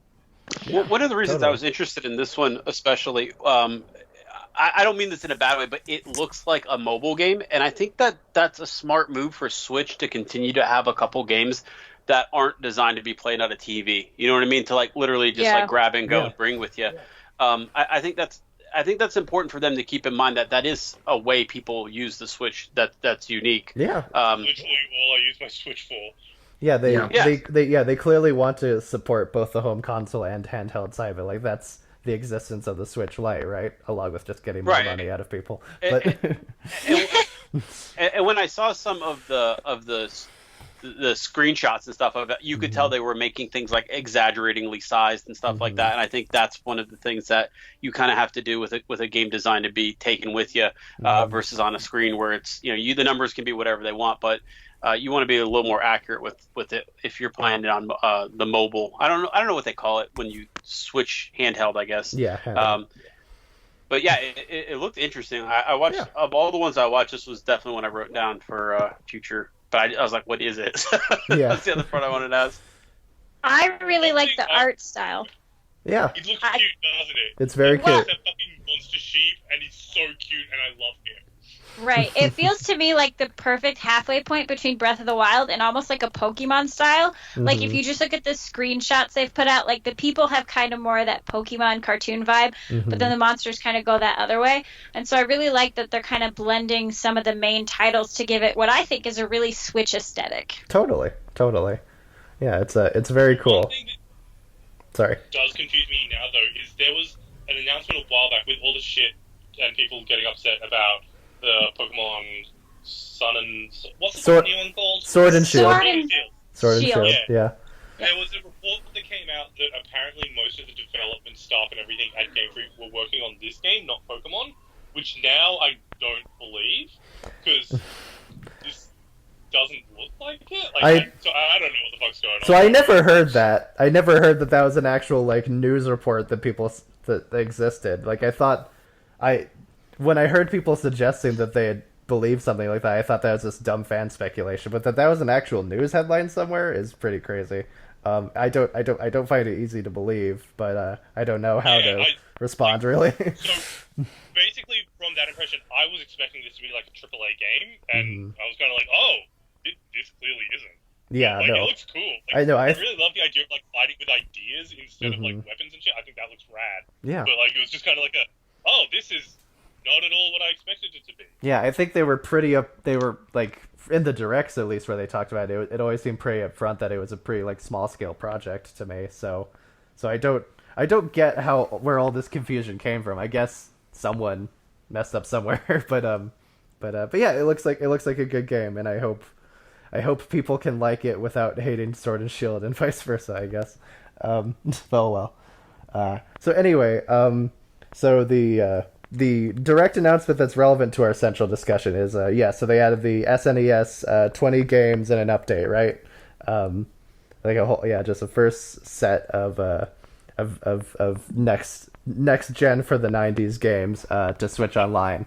And so I have been playing A Link to the Past on my Library Lass's SNES Classic, and now with the Switch update, I was able to finally start playing Super Mario World properly. And yeah, in one single night, I was able to get farther in Mario World than I had in weeks of trying to play it on the SNES.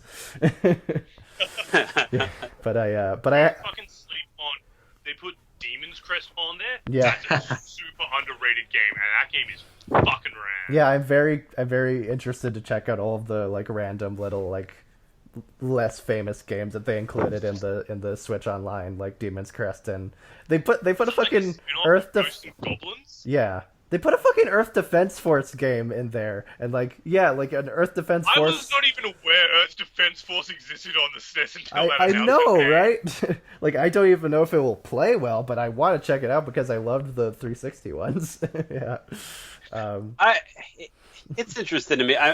I mean, I think someone posted a tweet or something, and I'm kind of in the same boat. I've resigned myself to probably buying some of the same SNES classics over and over again. It's okay with me, but yeah.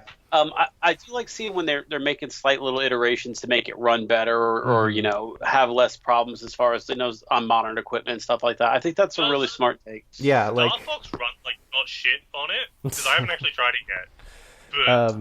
But Star Fox is a game it most definitely will. Yeah. Yeah, it's a game that I think if you could play that game at 30 frames a second, that game would be amazing. But at like 6 frames a second, it's not. One of the things that kind of spoiled me early on to like some of like the NES and the SNES, the re-releases and stuff like that, the official ones, is having played some of the games on emulation. To kind of, I know that's kind of where we're going with the conversation. Yeah. Emulation kind of spoils you in a lot of ways because you can do stuff to make games look better, to make them play better, to even little things like save states kind of change the way you approach some of those older games where, oh man, I forgot, I've got to go, I can't save this game till I find a save point, So I think emulation to me has kind of been my default way to play some of those games, and going back and playing them now and re-downloading them and picking up, like I think a lot of people did, the NES classics and the SNES classics. It's like, oh yeah, I forgot I haven't been playing the game maybe the way it's been intended, and I don't know, sometimes I think that's more fun and sometimes it's less. It just depends on the game, I think. So like I said, I'm jumping between. I'm sticking to the classic for Link to the Past, but I'm only playing Mario World on Switch because sorry, genuine apology here, but yeah, I can't play those 2D Marios without having the rewind function and I click the triggers and it just insta loads me back to wherever I just saved. I just need that to that's an integral part of the sensation of playing a 2D Mario for me now. Save states are the best thing in the world. Every game should have save states. Yeah, and I'm really glad that Nintendo has tried to be consistent with they made sure to implement save states in the classics. They made sure to keep them in the online Switch Online stuff, and also bringing in the rewind function. Like, I don't use the Insta Rewind, but it's nice that it's there. Yeah. That's and I think that's one of the way we've changed gaming wise. I think a lot of the early generations, you got to remember, were designed to take your quarters. Yes, yeah. They just Right. were. Yeah. And so when you run into some of these mechanics in games where it's like, well, this is stupid. Why am I have to do it this way? The save state function it becomes, incomparable. I don't mean it just in terms of like, getting past hard sections, but also just, okay, well, I want to actually play this again. Yeah. Yeah. Or like, I really thought this was a really cool thing. I'd like to just, make a little save here and see if I can do this a little bit differently or run this castle faster. Totally. It makes them much, much more replayable. But yeah, also, my big thing is, I genuinely need to sidestep the live system or else I'd be forced to start the game from the beginning constantly. Lives just feel so archaic now. Yeah. Like, yeah. I've been playing fucking, like, Sonic game, like the Dreamcast Sonic games, and I forgot they had lives, and it's just, this is bad. Yeah. I mean, on top of the games just not being great. No, they're not. It's an interesting time, though, because I think for the first time we've seen emulation software kind of hit that nice sweet spot where we can emulate almost all the older stuff, except for, there's those weird exemptions like the Cell software for PlayStation, and I think they've had some problems with some of the Wii U stuff, but the companies that seem to be embracing the emulation and backwards compatibility and stuff like that, I think they've got a little bit of an interesting struggle on their hands of how much effort do we put in maybe like, making a new Mario versus porting a whole bunch of old Marios or something like that. One of the wild things about those... Someone having a fight. Okay, and one of the wild things about the fucking backwards compatibility stuff, especially like these really old games like NES, Super Nintendo, and everything, is I remember reading it when Capcom were porting all the old Mega Man games, which, by the way, those Mega Man collections are fucking amazing. They're really good, yeah.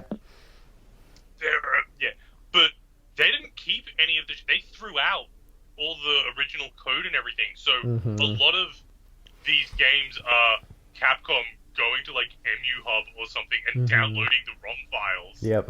Like, that's one of the reason Final Fantasy VIII came out so late after all the other games and has like all the redone models and everything is because they lost it. Yeah. Like, their options were just borrowing code from pirates or just rebuilding it all themselves because there was a lot of carelessness about holding on to source code for a long time lost in the Japan. gold master for that fucking game. Yeah. My favorite story in relation to that kind of thing is content warning for Lovely Bones being bitter as fuck. Is that Konami just threw out the source codes for Silent Hills 2 and 3. They thought that was a good decision to do. Is that they just threw out the source code for two PS2 games. And well, I was talking about this too. Sure. It's sorry. It's okay. It's weirder when it's modern, right? Yeah. Like what you were saying, I think is really important because that's a PS2 era game. People know backward compatibility is a thing. To throw it out then seems wild, Yes. PS2 was backwards compatible, wasn't it? Yes, with the PS1, exactly. Like, once you're getting into that era of hardware design, like, you should be keeping that in mind all the time. But Konami is Konami. Right. So we're not going to be surprised by that. I'll be so bold as to suggest that we may actually be entering a new and even more problematic era of this. It wouldn't shock me, just to go back to what we talked about earlier, if much maligned as it is, the original version of Final Fantasy XIV in 20 years is entirely inaccessible. I'd be surprised if it's accessible now. Yeah. Particularly given its multiplayer component. That's an interesting case where that's a game that is a key part of the more noteworthy product that came out of it. But may be inaccessible now and will certainly be inaccessible in the future. And I think you saw struggle with some of that when they were going back to WoW Classic, trying to figure out, okay, well, what was the original state of this before we patched it 5,000 times? Yeah, absolutely. And a lot of armchair developers' mind is like, well, it's still got to be there. This is really easy. They're like, no, this software, when we update it, it's updated. We don't usually keep old versions around for 15 years so that we can go back and figure out what the original hit points on a stone scale raptor and the barons were. But yeah, getting back to what you were saying about Bones, about what you're saying about the Silent Hill stuff. Icewind Dale too, similar situation. Oh yeah, Oh, I that did forgot happen to about Icewind Dale, yeah, which is heartbreaking. These are good games. Right, and Yeah. this is a game from 2002. Yeah. Like, it's not like people might want to play it in the future. Yeah. So I'm with Library on that one. I think it's heartbreaking to see someone throw away source code for a game that people are definitely, especially parts of a series when back compatibility is already a thing. It's like if you wanted to go watch Star Wars, but Episode 6 was just not available anymore. It's just good luck with. There's kind of a version of that with Star Wars right now, Yeah. but that's Right, I was gonna say. that's not our discourse to do right now. I'm gonna quickly. I know we've all heard me tell this story already. I'll do it really quickly. But yeah, it's not just that Konami threw out the source code for Silent Hills 2 and 3, but when they thought like, oh, we should do HD re-releases for these games on the 360 and PS3. What was wrong with them? They were fine.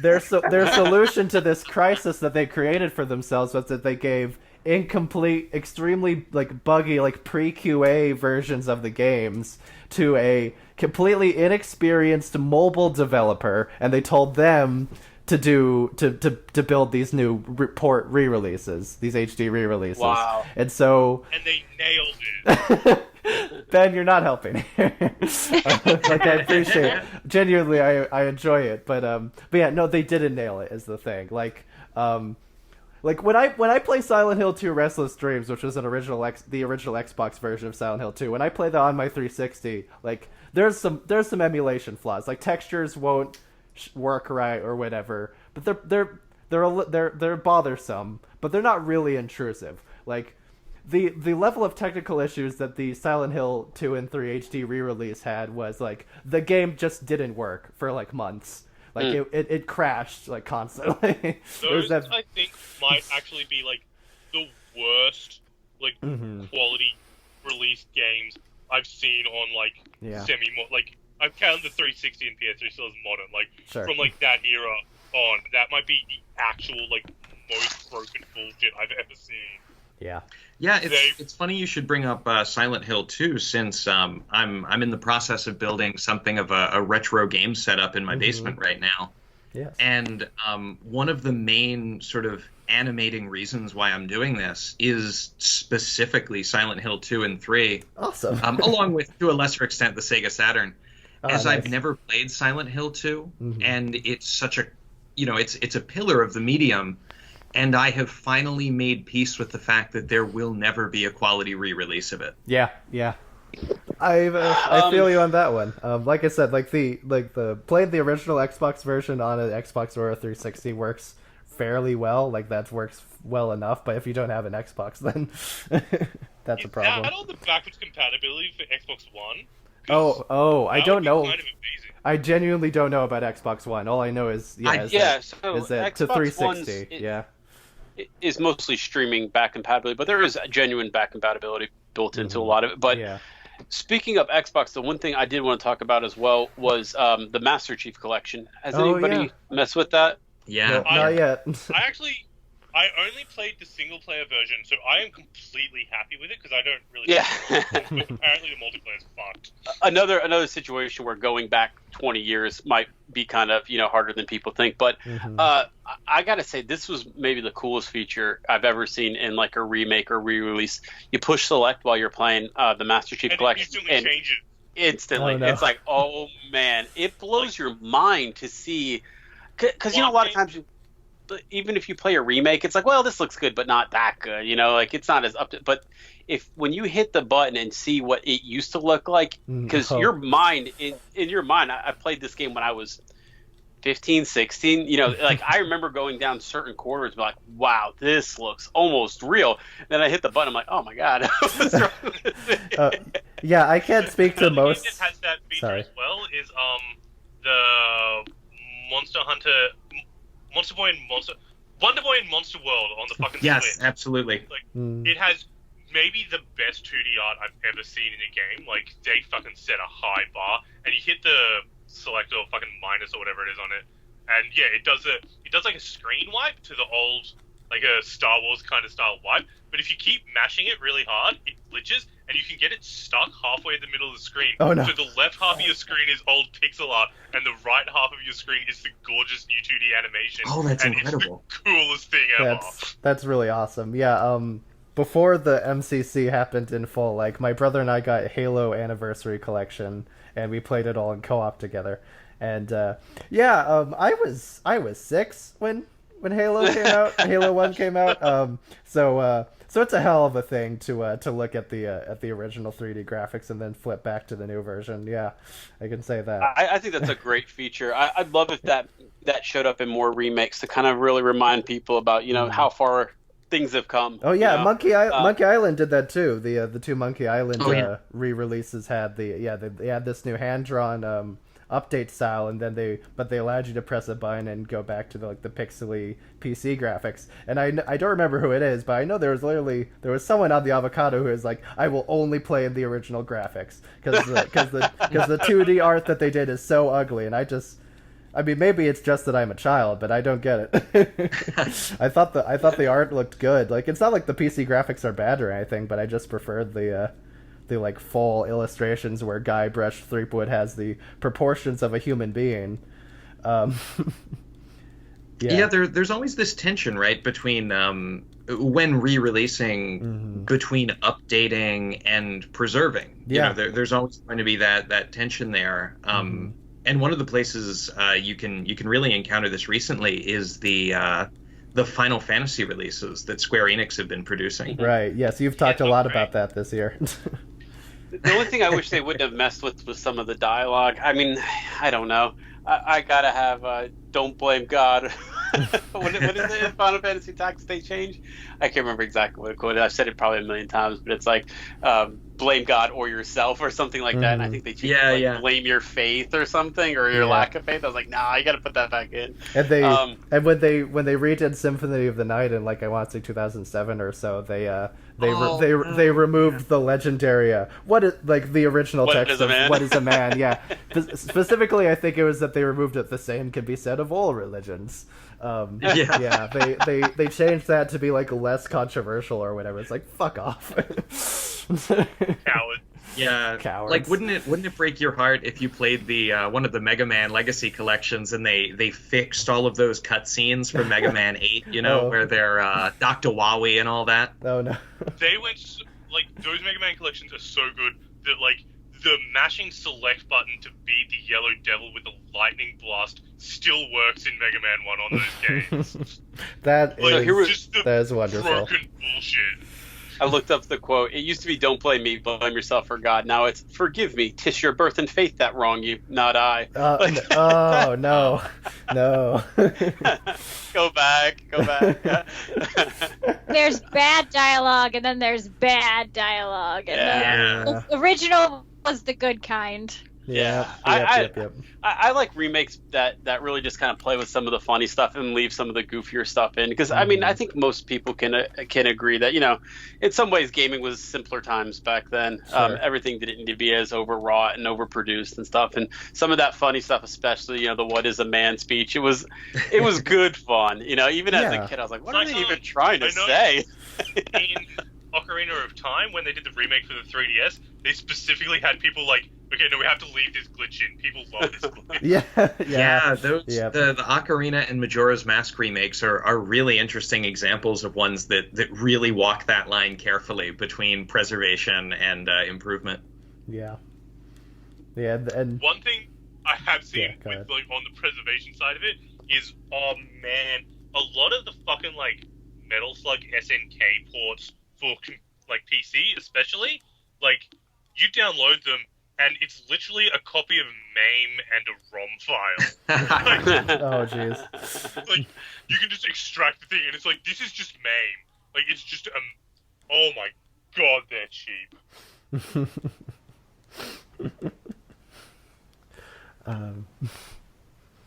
So yeah, as far as the rest of the other historical game I kind of wanted to talk about, or historical game experiences, go for the rebirth of CRPG tied this baby back into some of Divinity. I think is one of the coolest and maybe a one-time only type thing that I don't think we'll ever see again.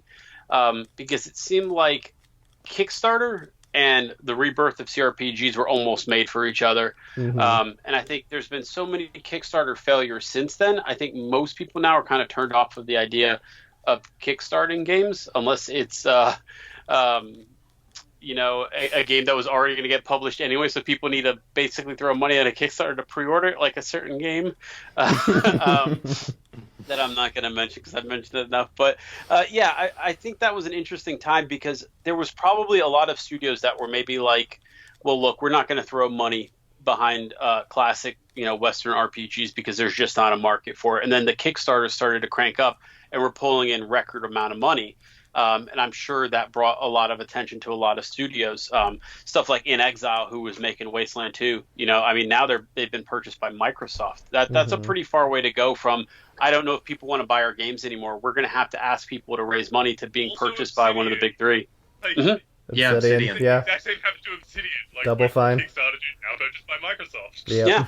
Yeah. I mean, these were studios that I think were known for more for telling their stories than for making games, right? I think that's fair to say with Obsidian. I mean, their games were rough, but their stories were always fantastic. Obsidian, you know? Obsidian. You remember Fallout? We all remember Fallout New Vegas. It was the good Fallout Right. that came out in the 21st century. And do you know how Yeah, many? Do you remember how many QA testers they had on Fallout New Vegas? Two. They had two QA testers no. for the whole game.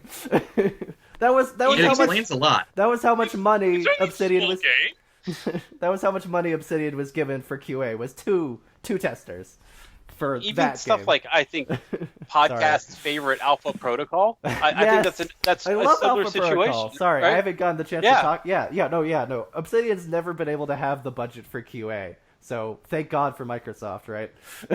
I said the same thing. I mean, Yeah. I said the same thing. I think that was an interesting time. I think if you ever look at time frames in games again, I think we were basically given a gift of a lot more RPGs because Kickstarter existed at a time when people probably, you know, like us, wanted these good classic single player RPGs back, and the only way to do it was to seem to be give money directly to the studios to make them. Yeah, the AAA market was really pushing out most of those genres that only reach a certain niche of audience, and you needed this weird counterbalance. Right, Yeah. right. That's exactly what it was. And then what killed it was everybody kind of saw this as a never-ending pool of money and started doing stuff like Shadows of the Eternals. Like, Oh my God, I do want another Eternal Darkness, but not like this, you know? Yeah. And then it started to feel less like they were trying to get games made that they were passionate about, and more like, hey, this is a source of money, right? Let's, let's make some. Well, It's interesting. Yeah, I mean, and Double Fine clearly had some problems in that area, right? There are people that were pretty dissatisfied with how they were being treated as customers, as I understand. I wasn't paying too much attention to it, but no one can really be compared to Dennis Dyack, and no one should be held responsible for what Dennis Dyack does, because Dennis Dyack is an evil man. So interestingly, in the same era, and by kind of the same token as the sort of CRPG return from the wilderness with Kickstarter, was the fact that the rise in digital storefronts, even on the PlayStation 3 and the Wii, made it possible to resurrect all of these old games that had gone into to hibernation. Not exactly the same way, in that Kickstarter led to a bunch of new spiritual successors, but rather the low overhead of digital storefronts and the perception of low value of re-released content allowed a ton of material to get re-released on the original Virtual Console, the PlayStation Store, and it's conspicuous the degree to which that has changed in the late 2010s already. Much like with Kickstarter, one wonders if we've already kind of passed the point where tons of old content could easily be re-released in that fashion. Yeah, and now I think you're going to see that basically times a million, because everybody wants their own store, right? Yeah. One of the things I talked about, like EA is still out there searching for their live service. Sure as shit is an Anthem. So they're still out there searching for their live service game. You've got Oh Ubi. God, I own Anthem, don't I? Oh no. You've got Ubi who's go ahead. Finally stopped playing Anthem like a week and a half ago. No. I was trying so hard to hold on, but I just can't do it anymore. Somebody had to bought carry it for, that like, torch. $10, Yeah. and You're I welcome. don't think I ever opened the case. If we get Dragon Age 4, I'm just going to thank you directly because I'm you're the only person who's stuck with it. But you got a lot of these markets. I mean, Epic, obviously. Ubi's doing their own thing. EA's doing their own thing. Activision, Blizzard doing that. Everybody's got their own store, and they've got to put. It's like Netflix, right? You got to have shows. You got to have movies. Yeah, it's Well, nice. I think you're going to start seeing more and more of these storefronts saying, you know what? You know what's the shortcut between a developer having an exclusive? Why don't we just buy the developer, right? Mm-hmm. I mean, that's kind of what Steam did with whatchamacallit, the people who made Firewatch. Yeah. Oh, Campo yeah. Santo. Campo Santo, yeah. Oh, They're Campo like, hey, Santo. You just know they're Yeah, never they- going to make another game after after Voyage of Doesn't the it break your Gods. heart? Yeah. But It does. I think that's what they said. We used to make these charming indie games like Portal occasionally. Why don't we buy a developer that's known for that, and maybe we can just have them do it for us? Now, Valve's That's still, how they made Portal. They bought a developer. yeah, Yeah. that's They the didn't same. fucking make that. That was the Neptacular drop people. Yeah. So I think that's going to be interesting to watch. You know, will all these different channels of getting games now replace what Kickstarter was for a couple of years? And are we Yeah. going to start getting like, is Epic Game Store going to be known for really culty JRPGs, or is EA going to finally find their live service? Except it's an online version of Star Wars MMO that finally hits with people. So the ideas are out there. It's just going to be how do they activate? Because I mean, the money ain't going anywhere. Gaming is making How the hands fuck over have they fist. not made Destiny, but it's Star Wars? Yeah. That would be their go-to for making a big online thing. Not get the people that make big single-player RPGs that everyone loves to make your online thing. Just fucking make Star Wars, but it's Destiny. Yeah. Can I You say think? Yeah, EA as a whole. EA is EA. Can I say something real quickly? I did get the chance to say this because I needed to be muted for a second. But you know, sorry, this is a diversion, but I promise it'll be a short one. You know the whole 6-word storytelling, 6-word tragedy, the Ernest Hemingway, Yes. baby shoes never worn, that kind of thing. I just stopped playing Anthem a week and a half ago is the video game equivalent of that. I am a writer, so that makes sense. I would really. I'm so curious about your experience with it because it's just I couldn't even find stuff to do after a while. I mean, were you still just running Tyrant Hive? Was it the Cataclysms you stuck around for? It's just. I mean, I'm not trying to say because I'm making fun of it. It's just I don't know what you did for that long. Well, you're about to make fun of me even more. I would literally just go into free, the whole, I forget what it's called now. I blocked it from my brain. But I'd go into that, open world part, and I'd literally just fly around because I really loved the flying system, and I'd use it as, my shooting practice because it was really one of the first shooters I ever tried.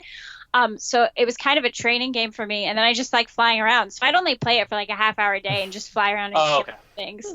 That seems So fair to I wasn't me. doing anything important. It just was a waste. No, Anna, That actually so sounds much much more more understandable. appealing than I expected Anthem to be. Flying around actually sounds like a pretty good time. Yeah. No, and I've been very firm about this. This is a space where we will never judge each other as conversational partners. The only people we're judging are people like Peter Molyneux and Randy Pitchford and all of them. Yeah. No, I really didn't mean it that way. I was just curious if they added more to the game because honestly, They did. The problem was at that point I didn't have anybody to play it with, Of so the course, things they added weren't fun for me. Yeah, because they were the designed for flying was definitely multiplayer. the best part, but even the flying was tough at times because there would be areas where you couldn't get the water to cool down. Yeah. So I remember doing exactly what you did. I was like, I'm just going to log in and just have a fun time flying today. But you would get to certain parts of the map and it's I'm crash landing every 30 seconds because I can't even fly. I can't cool myself. that game is just so surprising to me for all the mistakes. I haven't really had many other people to talk about it with. Nobody's really put the time in it, and like it's an intriguing failure is the best way I could describe it. Mm-hmm. So I would love to like hear people's experience who kind of stuck with it and found like ways to enjoy it, because I am maybe one of the biggest BioWare fanboys on the planet, and the fact that I couldn't even stick with it that long, man, it was rough. Mm-hmm. Yeah. I think we could get a whole podcast out of just Anthem. We really could. We already have. Yeah. We did in January. I would like copy to that. Yes, but that was before I was around to talk a lot. That's fair. I'm sorry, It was Anna. mostly just me being like, I wish people had played this so I could explain to you guys why this doesn't work. Everybody else being like, wait, that was really in the game? Yeah, that was really in the game. I killed bugs for 3 hours with my sound cut out, and I didn't even realize my sound cut out because the sound always cuts out in the game. Someone was talking about the sound cutting out earlier, and I thought like it was because I was in a cave, and I was like, oh, they're kind of doing some like, wow, the sound's all really spatial. No, the sound was just cut out in the game. It sounds like you were playing Deadly Premonition. Anthem's interesting. It's a thing. So I think live service stuff is kind of really relevant to the questions of like archiving in the modern age, right? Like how much of that? How much of that game is going to be preserved in the long term? Yeah, shutting down a server is such a. I think I kind of first started experiencing it with older Maddens. I played Madden. Sorry, guys. Madden is one of those things where sometimes like just for whatever reason, like 2015 is like the good Madden for a couple years. They just don't come around and do cool stuff in the next couple, or there's things people do or don't like, and it's more fun to play an old version with old rosters than the newer ones. Like as a fighting game player, that makes total sense. Like right. It's the King of Fighters, like bringing it back to like Terry.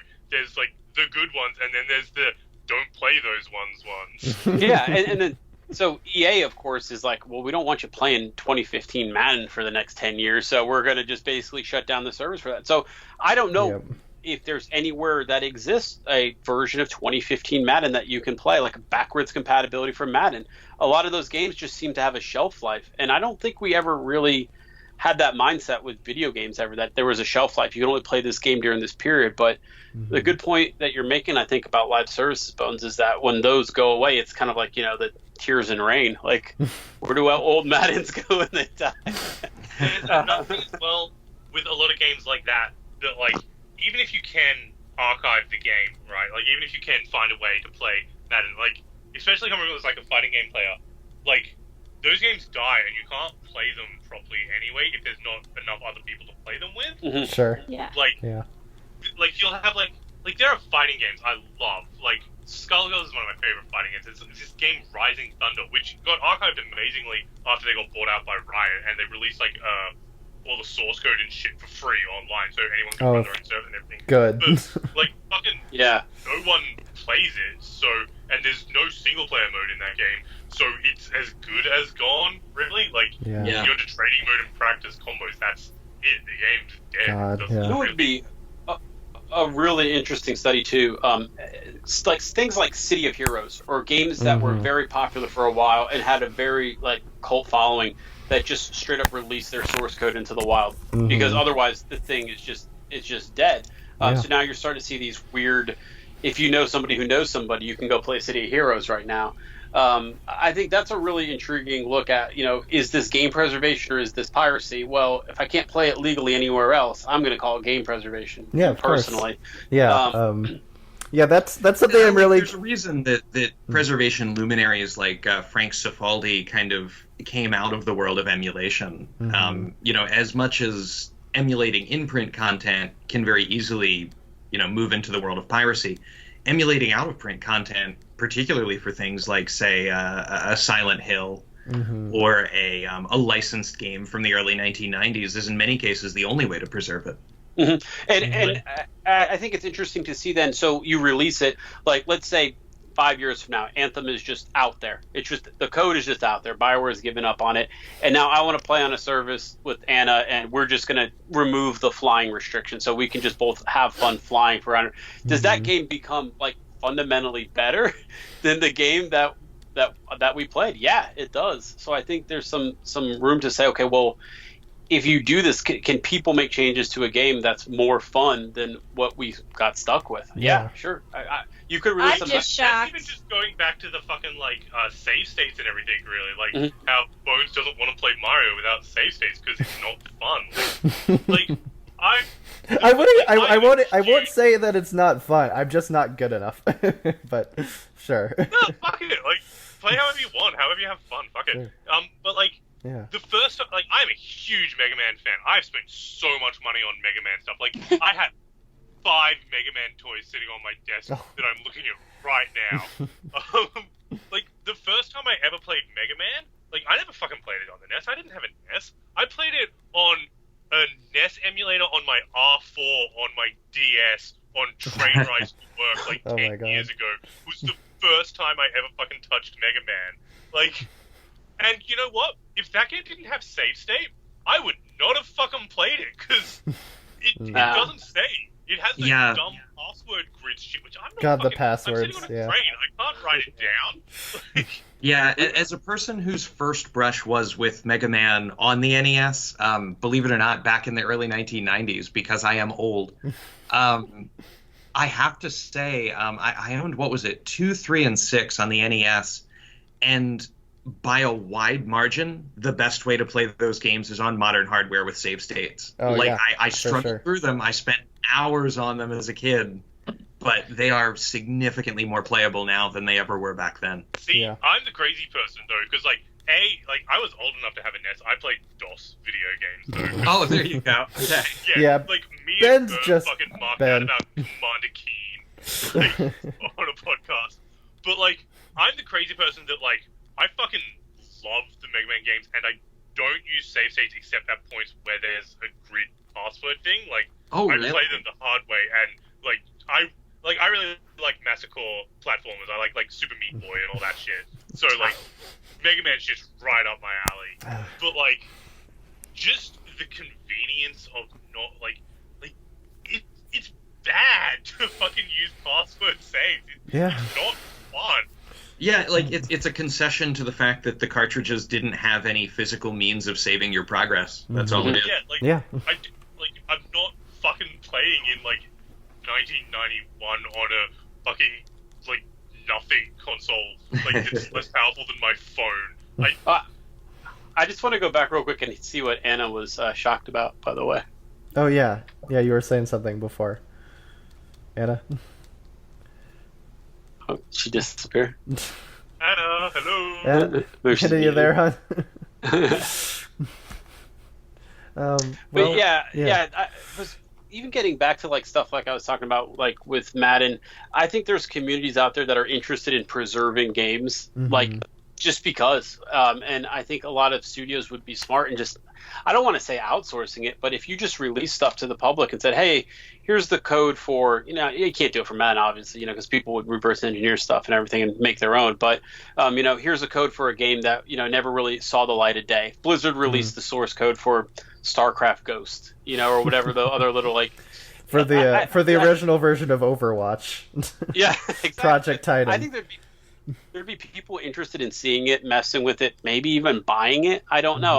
I think there's a place out there for, in a weird way, preserving stuff that was even a failure.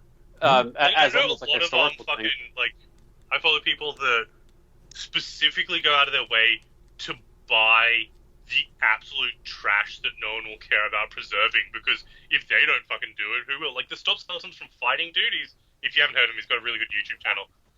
Has the fucking paintball first-person shooter for the Game Boy Advance in mint box condition and shit. Oh wow! No, I haven't seen that. Oh, other people are still here. Sorry, I thought everyone. No. Everyone's just fucking no one cares, Ben. Shut up. No, we're not saying that, buddy. I've had mixed results with some of the types of preservation stuff. When it used to be called abandonware, back Yeah, in the yep. day. Mhm. And there used to be a lot of sites out there that were abandonware, and it would be like a way to go download the original Wing Commander or whatever. And the abandonware sites kind of were always in this legal gray area. Hey, this studio doesn't exist anymore. Like go download the original Command and Conquer. But I think that stuff has kind of gone on the wayside since remakes became a thing. I don't see as much abandonware, but what I do see is some of the semi-official, almost museum sites popping up here and there and saying, play this DOS game online through a browser, but it's still kind of the same experience. I think that's interesting. That's how I played my emulations. Oh, really? Yes. Oh, I'm back. Perfect. Welcome back, Anna. Yay. Hi, Anna. I was here the whole time, I promise. I'm just having technical difficulties. Yeah, sorry about that. So back to the Anthem joke real quick. I was going to say it's optimistic you gave it 5 years. But I wanted to come in for emulation to talk about Pokemon because that's actually my experience. So I came in at a good time for that. I came from a really lame household where I wasn't allowed to play video games. So when I was an adult, I was like, everyone else has experienced Pokemon and I haven't. So I, looked it up online, tried to do the emulation thing. And you can technically save, but because it's such a browser experience, it doesn't really feel like you can safely save. So, oh no. So much of Pokemon is about the collection. It's about the bonding. And so you'd play for one night and then you'd pretty much have to start over a lot of the time. I can't think of a worse game to play without saves than Yes. Pokemon. Yeah. Exactly. Can I tell a really crazy story for a second? I'll try to be fast. So I had a GameCube as a kid. I sold it to GameStop like an idiot, but but I had a GameCube once upon a time. We've all been there. And I hope you enjoyed that $11. Right. And yeah. So I had a GameCube, but for a period I had a GameCube with no memory cards. And the GameCube, because Nintendo's Nintendo, they didn't start doing internal storage until the Wii U. So I had a GameCube where I couldn't save my games. So I got Pokemon XD Gale of Darkness, which was a GameCube spin-off game that was it was a full 3D RPG. There was a sideline game not made by Game Freak. And I won't get too much into explaining what the game was, but you can imagine this was a full couple 20-hour RPG or something like that, and I couldn't save. So you know what I did? I just left my game. I just left. The GameCube on? I left my GameCube on. I would leave the GameCube and the TV on in our attic, and I'd just leave it for the night, and then I'd go back in, and my mom got really upset about the power bill being affected by it. Oh yeah. Yeah, I had basically the same experience with Final Fantasy VII without a memory card. Oh no. Yeah. I've got something way more modern. That's kind of a similar thing. Has anybody played Black Desert Online? I'm only aware of Black Desert Online via Monster Factory, where they did the Bart Simpson episode with it. So Black Desert Online has a great way to make a ton of money, and it's called AFK fishing. You AFK, leave your computer on overnight while you fish, and you tend to make really good money catching rare fish. Everyone does it. Read a lot online, and people are saying, look, if you're looking about getting into crafting and this and that, just make sure to AFK fish every night. What they didn't tell me is that what you're supposed to do is set your PC settings to 800 by 600 resolution bare minimum, because I left mine on at optimized for my great 1080 Ti. AFK'd, did that pretty much every day for about a month, and I got a power bill that my wife came running into the room. Oh no! And said, "What the fuck have you been doing?" We had a power bill that was $250 higher that month, and I was like, "It's gotta be that fucking AFK fishing." Oh no! I thought I could have mined Bitcoin, and I could have just money that you could gold sell. Oh yeah, I could have bought that gold for literally half that. I had no clue, and I was so embarrassed. I just to this day I think about that. I just threw $250 away for virtual fish in a game I didn't even play. So Anna, did you end up finishing A Pokemon game in a browser window? No, I have Good never. question. Oh, okay.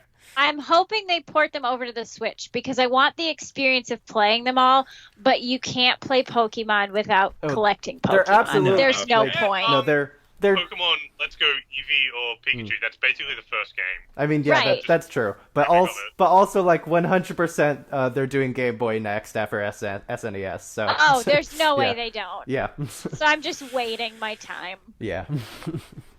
Oh So god, this they is are kind going to of, do Game Boy next, aren't they? I was hoping Yeah. 64, but No, they will Oh, yeah, absolutely that they will would be make sure to nice. do all of the 2D stuff before they get to 64. I'm certain of it. Yeah, But we have to have heaven forbid it gets Pokemon piled Snap down. at some point. Oh, honey, no, they're never doing anything with Pokemon Snap again. They know. They've been clear on that. No, Pokemon Go I feel has so bad. Pokemon Go has a Pokemon Snap add-on, and that's it. Nintendo has no interest in That- Pokemon Snap. That's I the only refuse Pokemon to game give I've up. ever played. I'm with you. It's the only one I've ever actually played, and I loved it. I can still remember like turning the corner and seeing like a Snorlax, and I was like, "Oh, cool! I'm gonna get a good picture of him this time." And then, like, yeah, that was a pretty fun game. I don't. that was fucking rad. As how have they not done? And I every don't single think there's time they been announce a another. new- Every single time they announce a new console, it's like, oh, the Wii Mote, that'll be perfect for doing camera shit. No. Oh, the Wii U screen, that'll be perfect for doing camera shit. No. Oh, the IR sensor on the Switch, that'll be fuck it. Oh, there is. I don't know offhand, but I've definitely talked about this with Wolfman too. There is at least one Wii U game where you can use the gamepad as a camera. I have no idea what it is, but Oh. but I It's, know it it's exists. What do you call it? Fatal Horror Frame. game. Oh, Fatal Frame, Frame yeah, with Fatal Blackwater. Frame, yeah, Maiden of the Blackwater. Which, hey, oh yeah, on that note, I've mentioned to all of y'all, yeah, I want to get a Wii U so I can play Pikmin 3. Before 2023, yeah, I was also looking into Fatal Frame 5 because I'm a survival horror gal, and y'all, it's really hard to get Fatal Frame on Wii U. Like it was. Fatal Frame is It's Yeah. a digital great download. theory. Yeah, it's Yeah. okay. Yeah, it's a $50 digital download though. Oh, Lord have mercy. Yeah, and otherwise you have to import a Japanese copy, and that's like fucking $500. It's Fatal Frame is one of those series too. I really recommend starting from the beginning if you Yeah. can find it out there. Oh no, That- I can get the original ones on Xbox for not quite that expensive. So Oh, cool. yeah, It's a terrifying series. Yeah. It really is. I'm really jealous that you're going to get to play through it. thank you. I guess. Hey, if I could make a Pokemon Snap related plug, Sure. just Always? just as an exciting note, the Wii U does have Pokemon Snap on it. It Oh, was yeah. re-released on the Wii U, so just in case they never manage to do it again, it at least does exist there. Yeah. Well, I it's will a- buy a Wii U just for that. God damn it. I know, right? So, you guys might be interested. There is an indie game called Photoria Ah. that a Oh, dude I've is never heard making. of it. That is basically just some dude like, fuck it, I'll make my own Pokemon Snap. Excellent. It's the war groove of it Yeah, is to it's Pokemon Snap basically- what war groove is to Advance Wars. Oh Yeah, man, fuck where it. was Advance Wars? Wasn't it supposed to be announced? Oh, Advance Wars. What? No, they're like no. There isn't room for both Advance Wars and Fire Emblem, and Fire Emblem Three Houses did like mad bank. So Advance Wars Oh, is dead. man. Sorry, buddy. Yeah, it's not happening. No. I like that one a lot. I love any of those kind of turn-based Yeah. type of games, and man, I used to have so many little green stealth fighters ready to go. Yeah, they dropped Advance Wars into the same trash bin as F-Zero and Pokemon Snap. Yeah, I still think they're gonna do a new F-Zero eventually. I believe it. Like I have no attachment to the series whatsoever, but I do believe that that's the Nintendo's aware that's a cold audience, and they would like to. They don't have a dedicated racing game anymore now that Star Fox is a Ubisoft property, basically. Yeah, that's. I wonder if like Nintendo getting just generally more comfortable with licensing out some of its first-party stuff. I mean, yeah. Well, the Ubisoft specifically, it seems. yeah. Well, I mean, that also game was fantastic. Also, that was the Zelda Necrodancer thing, like. You know, Yeah. like I genuinely, it feels like just like the most fan servicey pipe dream thing in the world to say, but I wouldn't be surprised given how close they're getting with Toby Fox. I wouldn't be surprised if Toby Fox got one of their licenses soon, like legitimately. or Rare. Yeah. Yeah, I mean, Microsoft and Nintendo have been really buddy lately. Yeah, we'll see about that. See.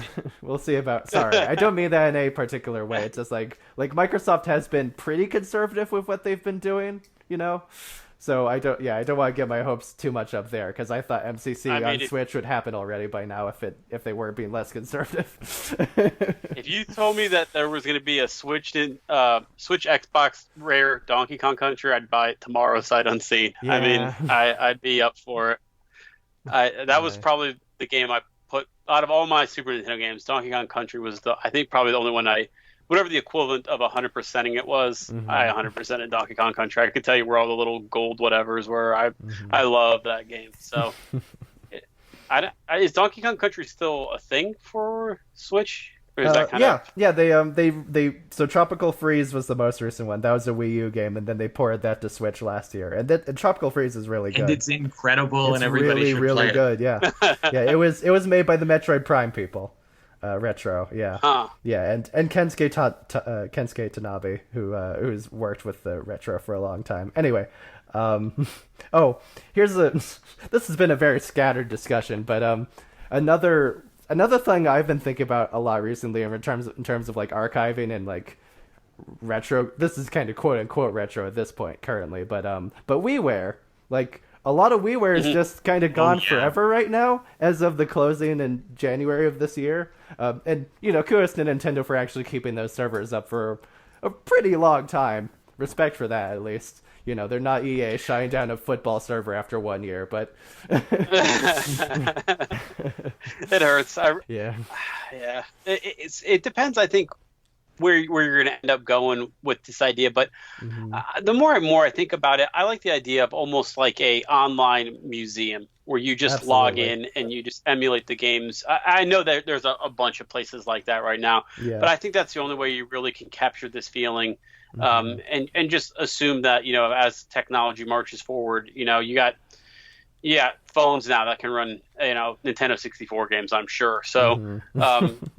The technology will always be there, but I really hope, like we were talking about with some of the Icewind Dale and the Silent Hill stuff, that the companies themselves are looking towards, making the game available forever as part of their own how they do business. Because it should, if anything happens, it shouldn't be that the company themselves failed to make it available. Yeah. The companies feel like the biggest obstacle right now. Unfortunately, I agree. Yeah, because it's also the problem of did anyone fucking play it was Sega basically did that, like a whole bunch of their games on like a free streaming service on the phone. Oh yeah, it was really bad. Yeah, it was great. Fucking bad. So it was a Sega production. That you're going to run into with this all comes down to the input mechanisms. It's streaming works much better as a preservation mechanism for non-interactive media than it does for interactive media. It's a really tough nut to crack, coming from like the kind of the sort of professional archiving world. Like what would you call it? The preservation of games is a big topic, but as you said, like the companies are a big impediment. And streaming as a mechanism is a big impediment. It makes old like DOS games more doable, but more like reflex-oriented things are pretty tricky. It's interesting to see even like very recent games all of a sudden not being able to function in certain ways. Batman Arkham Asylum wouldn't work with my Xbox One controller, right? And I mean that's a recent game and that's a recent controller, and those things don't work. So I think about all those things like. Down the line, how do controller drivers work when it comes to things like emulation in games? And you're going to always have to rely on your computer to bridge that gap.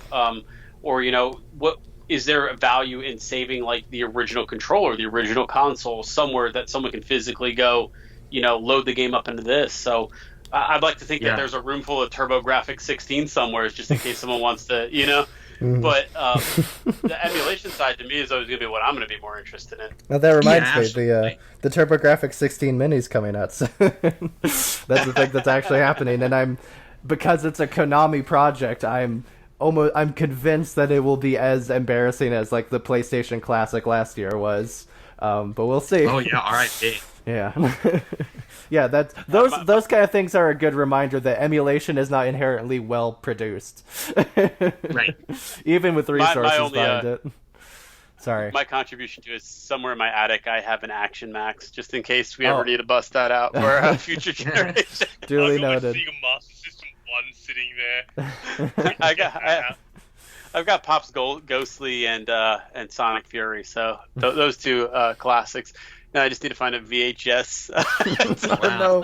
My dad has a working Atari in the basement still. Yeah. Oh, no. So I played whatever that one where it was all just like jungles and there were vines. I played it one Oh, yeah. time. And Oh, like yeah. yes, but like in the Pitfall. mid-early 2000s, Yeah. which seems like far too late to be playing that. My If it makes you feel better, I've never played it.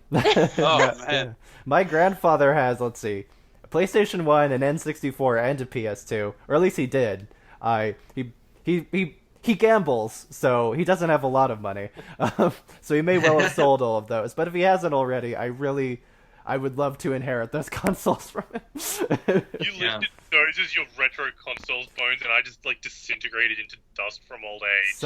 I'm sorry. Yeah, those are my retro consoles. I'm sorry. I was born in 1996. Deal with it.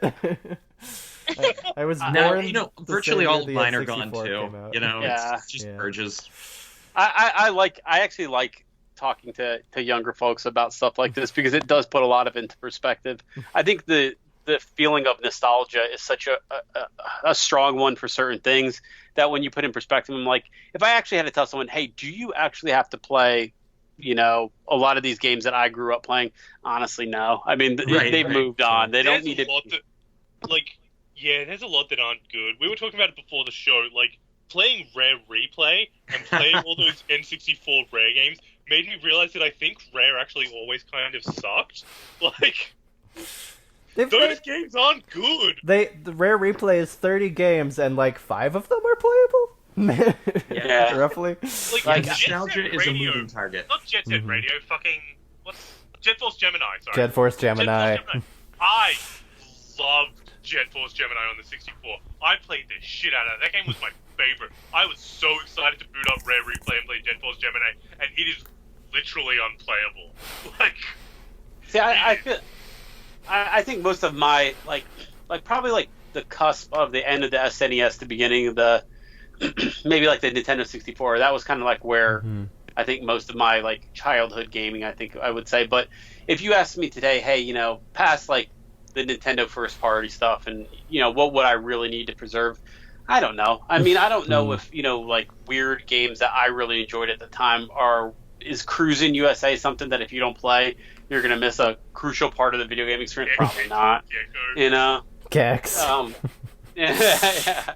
Now, Tony Hawk Pro Skater 3, yeah, you better play that. But there's a lot of stuff in the pile of games that is with a lot of like those not popular fucking like games from the N64 era and everything is like, do the companies that own them still exist? Like, yeah. Sometimes. I would pay so much money for a collection of the Midway fighting games from the N64, Oh, yeah. War Gods, Base to Dark Age, and BioFreeze, but who the fuck owns them? Yeah. Midway don't exist. I know Fucking NetherRealm? I recognize War Gods because that was a game my grandpa had. I'm not trying to make you feel old. This guy was born in the 1920s. Like, he just got into gaming at a late age. Got it. No, that out was from the fact that he owns War Gods. Like, Oh, okay, yeah. Yeah, it did. Yeah, I was not impressed by it when I was 8 years old. I think if I had to suggest games that like really need preservation or whatever, there's a lot of more of like the games that felt like something like Blast Corps, where it just a really weird game that did something really specifically, and it was totally a cult rare hit that led one to of the them. only games on the Rare Replay that holds up. That game's Yeah. still made. But like, I would feel bad if somebody said I never played Blast Corps. I would say, well, that's probably one, but I don't think everything necessarily needs to be preserved if it's, But I think for historical purposes, I think everything should be preserved. But like, that doesn't mean you need to play it. Like, there's a lot of old movies Right, that yeah. it's good that they exist, but I'm never gonna fucking watch. That's kind of what I was stumbling around. Like, preserve it, but I wouldn't. There's difference to me between preservation and putting it in the canon or whatever. If you want to, preservation and curation. Mm-hmm. Yeah, that's a so good way. You need to have your distinguish Criterion it. collection for games, basically. Yeah, God, I really wish we could have that. But who's willing to fund that? Who genuinely? Yeah. The people of the avocado. War Gods is not a very good video game. It's not even a passable video game. I think it might be the first 3D fighting game, though. Like, I think it predates all Tekken and... does it predate Virtua Fighter? Or it's like the same year as Virtua Fighter? Unfortunately, it doesn't predate Virtua Fighter, but it is pretty old. Mm-hmm. I remember it well. I remember reading up about it. There's something it does. It's the first game that... No, it's the first one that has proper 3D movement, I think. Yes, that's accurate, yeah. Yeah. Virtua Fighter's still on an axis. That's like an important step in like video game history. That this game did something that now is like a standard. It's not a good game. No one should fucking play it. So we'll preserve War Gods, but it won't be on the video games Criterion. It'll be on the video games Arrow, because Arrow's not super discriminatory quality wise. The first game that did like the Gears of War cover system is like Kill West or something on the PS2. And, like, no one fucking likes that game. Something. I was thinking about a Fighters Mega Mix type of game. You know what I mean? Like, were those just, like, really weird of their time games and stuff like that? Yeah. Those were ones, like, I almost would like if there was a preservation system that was almost like a cult canon type system where it's like, okay, we got to make sure that these weird games don't get lost to time because they were just... They were just too perfect for their time. Did that.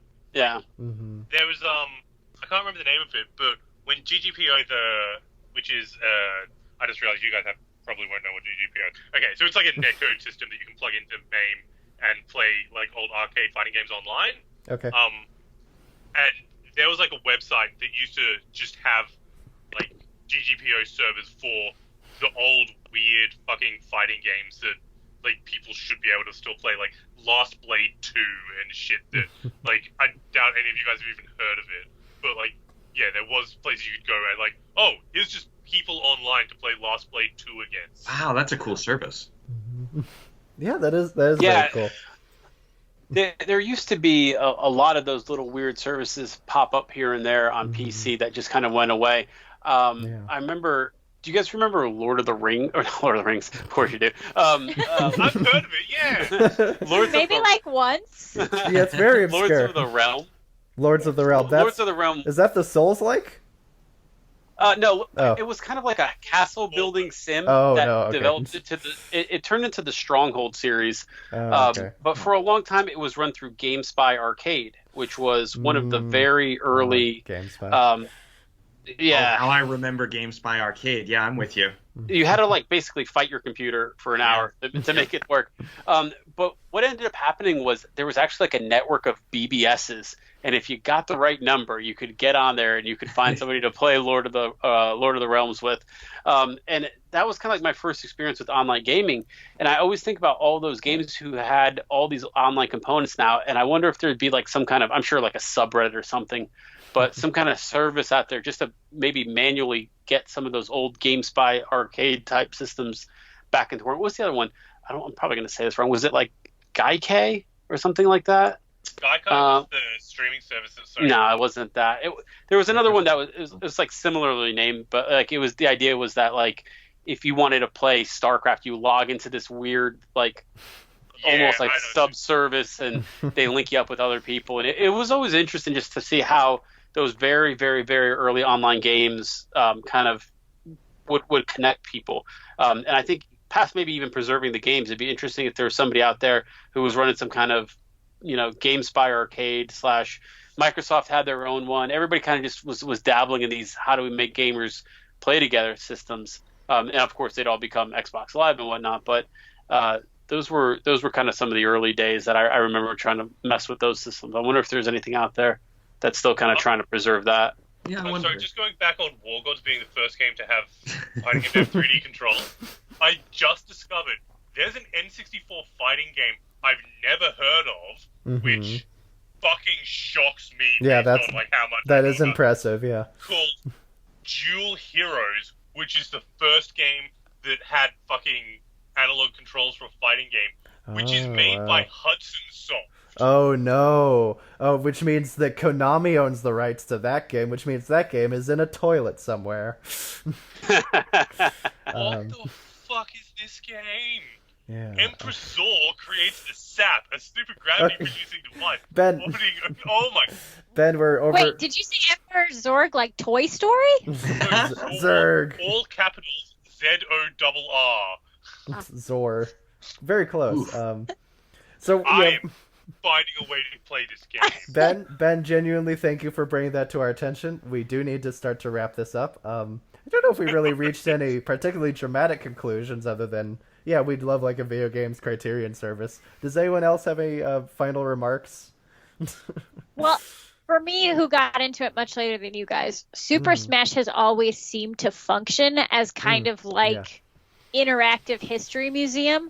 I know it's mostly Nintendo games, but so many of those games I haven't had a chance to play yet, but I know about them because of Smash. Yeah, and if so you how many people have heard of Fire Emblem before Marth and shit was in Smash? Sure, but also, yeah, if you look across the whole of that series, though, like, yeah, it's pretty good as a quite in-depth museum of video game history. Like, okay, for me, Style Savvy was an obscure one that I found in Ultimate, or like Elite Beat Agents. But there's also, yeah, the older stuff that you can find in like Melee's gallery, and so on. Like, yeah, you're absolutely right. That's the one thing I'm really disappointed that Smash Ultimate doesn't have the museum with the trophies in. Yeah, that was so cool in the other ones. Ultimate just having the like you see the character and you know what series the character is from, but not having like the background. At least like provided, even like I'm not even saying like the full 3D models. Like even if they just had like the little bio of what the fuck these dudes are from with the spirits, like that would be super rad. And it's really disappointing it doesn't exist in it. Yeah, losing the... You're right though, Anna. I feel like that's one of those rare cases where there's almost a level of like kind of secondary source preservation going on within a game itself. It reminds me of like sort of legacy collections like the Disney Afternoon or Mega Man, although those are on a much smaller scale, and where there's a bunch of like archival material included that you would just never know about otherwise. Nintendo used to have a thing where like on Animal Crossing on the GameCube, you could access like a bunch of NES games for some reason and shit. Like, yeah. Do you remember that? I do. Yeah. That's a cool way to go about it. Yeah. Kind of like how Donkey Kong had all the old rare games. Donkey Kong 64, had all the old rare games that you could play, like the ZX Spectrum ones. And Donkey Kong 64 also included a version of the Donkey Kong arcade game that Nintendo did not own. That was a problem. Yeah, that happened. Yeah, they accidentally broke the law because of insane legal bullshit with Donkey Kong. Anyway, if you'd like to keep up to date with the podcast, you can follow us on our website at avocadogamescast.wordpress.com. There we post each episode along with a linked up that fact checks all of our blathering. You know, like we're doing right now. We're doing a lot of blathering. You can also... I'm telling Merv you called it a limp dump. Oh no! Did I really say that? Fuck. I kind of have a lisp, so be kind. I'm just playing. You can also subscribe to us on iTunes or Google Play Music for as long as iTunes exists.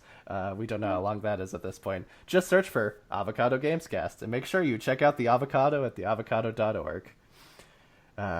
Thank you everyone so much for coming. I think this went really great well. Episode host. Yeah, Thank you hosted the shit out of it. Yeah, way to go. Yeah, Thank you. good GG.